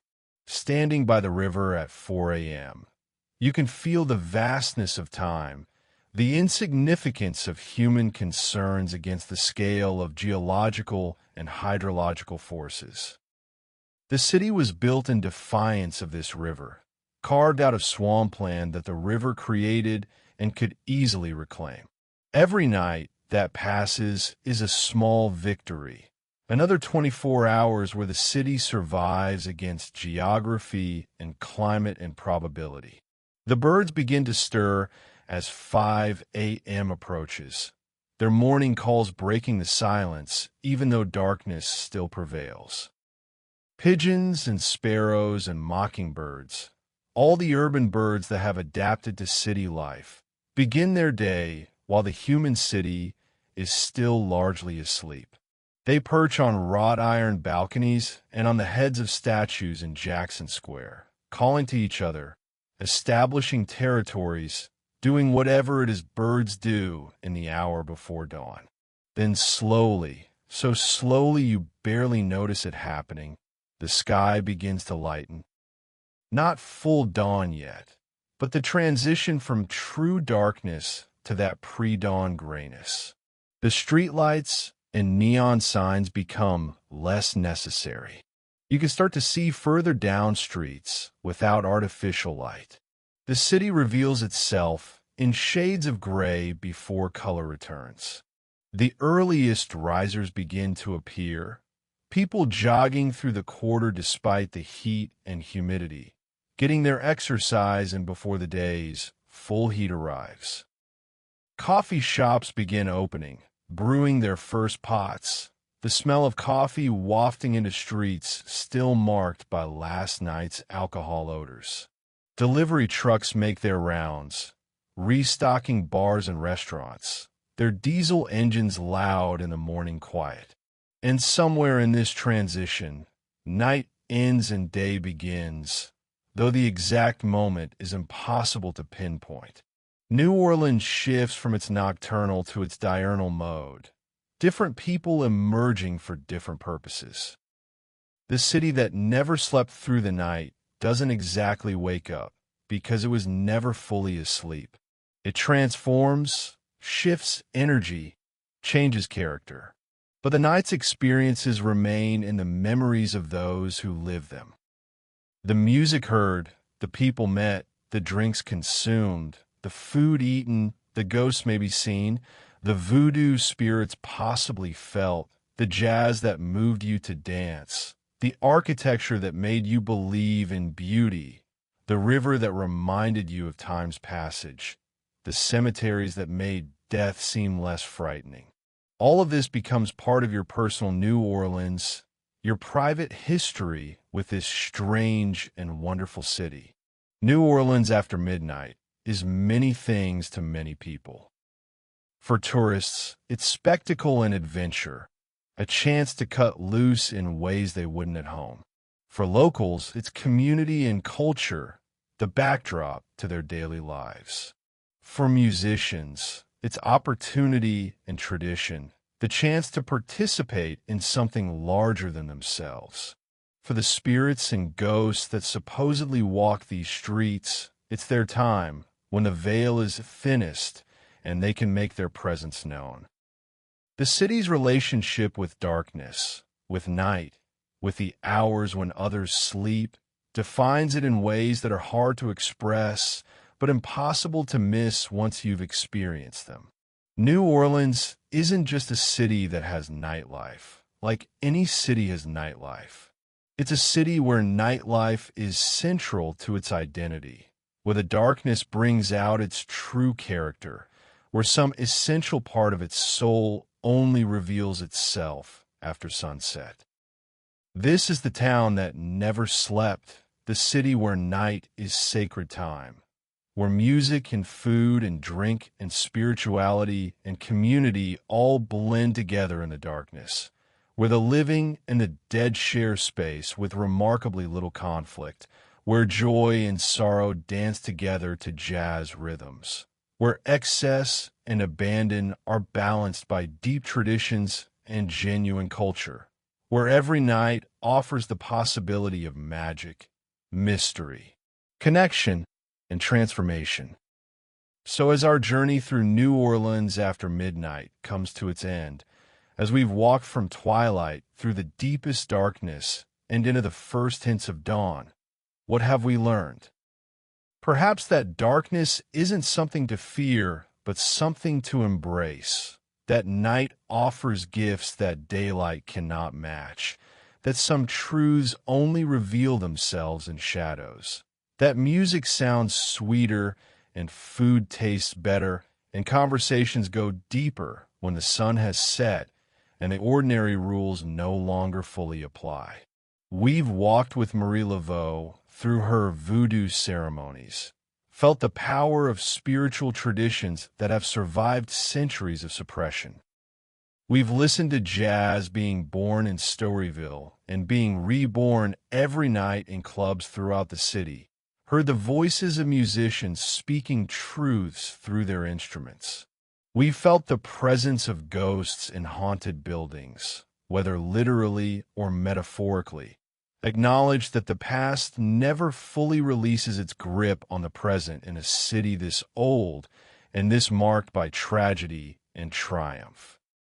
We've experienced the contrast between Bourbon Street's chaos and Frenchmen Street's authenticity, understood that both are real parts of New Orleans nightlife, serving different needs in different communities.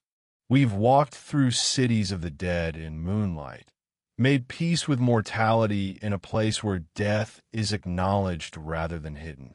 We've eaten beignets and po' boys at ridiculous hours, found comfort and community in late-night food. And through all of this, we felt the essential character of New Orleans, its refusal to be ordinary, its commitment to pleasure and culture and community, its determination to celebrate life even in the face of death, to make music even in the face of oppression, to party even in the face of disaster. This is a city that's been destroyed multiple times by fire, flood, disease, and economic collapse. And every time it rebuilds itself and starts the music again, throws another party, welcomes another night. The witching hours pass, dawn arrives, and New Orleans shifts into its daylight mode. But the night will return, as it always does, as it always will.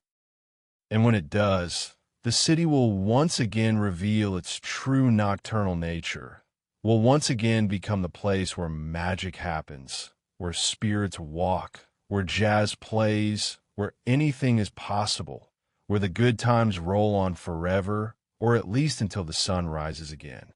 Thank you so much for joining me on this midnight journey to New Orleans. I hope these stories and images brought you a sense of peace as you drifted off to sleep, and that the music and mystery of New Orleans will stay with you until your dreams. Before I leave, I'd love to hear from you. Please leave a comment indicating where in the world you're listening from and what time it is there. Are you falling asleep in California as midnight approaches? Waking up to a gray morning in London? Taking a break from work in Tokyo? This global community of listeners who are interested in these mysteries and stories is one of the beauties of what we do here. And if you enjoyed this journey through New Orleans after midnight, please consider subscribing to Mystic Sleep Tales and turning on notifications so you never miss our next adventure. Tell us in the comments what mysteries you'd like to explore next. Which cities, which dates, which strange and wonderful stories should we explore together? Your suggestions shape where we go next. Sleep well, my dear friends.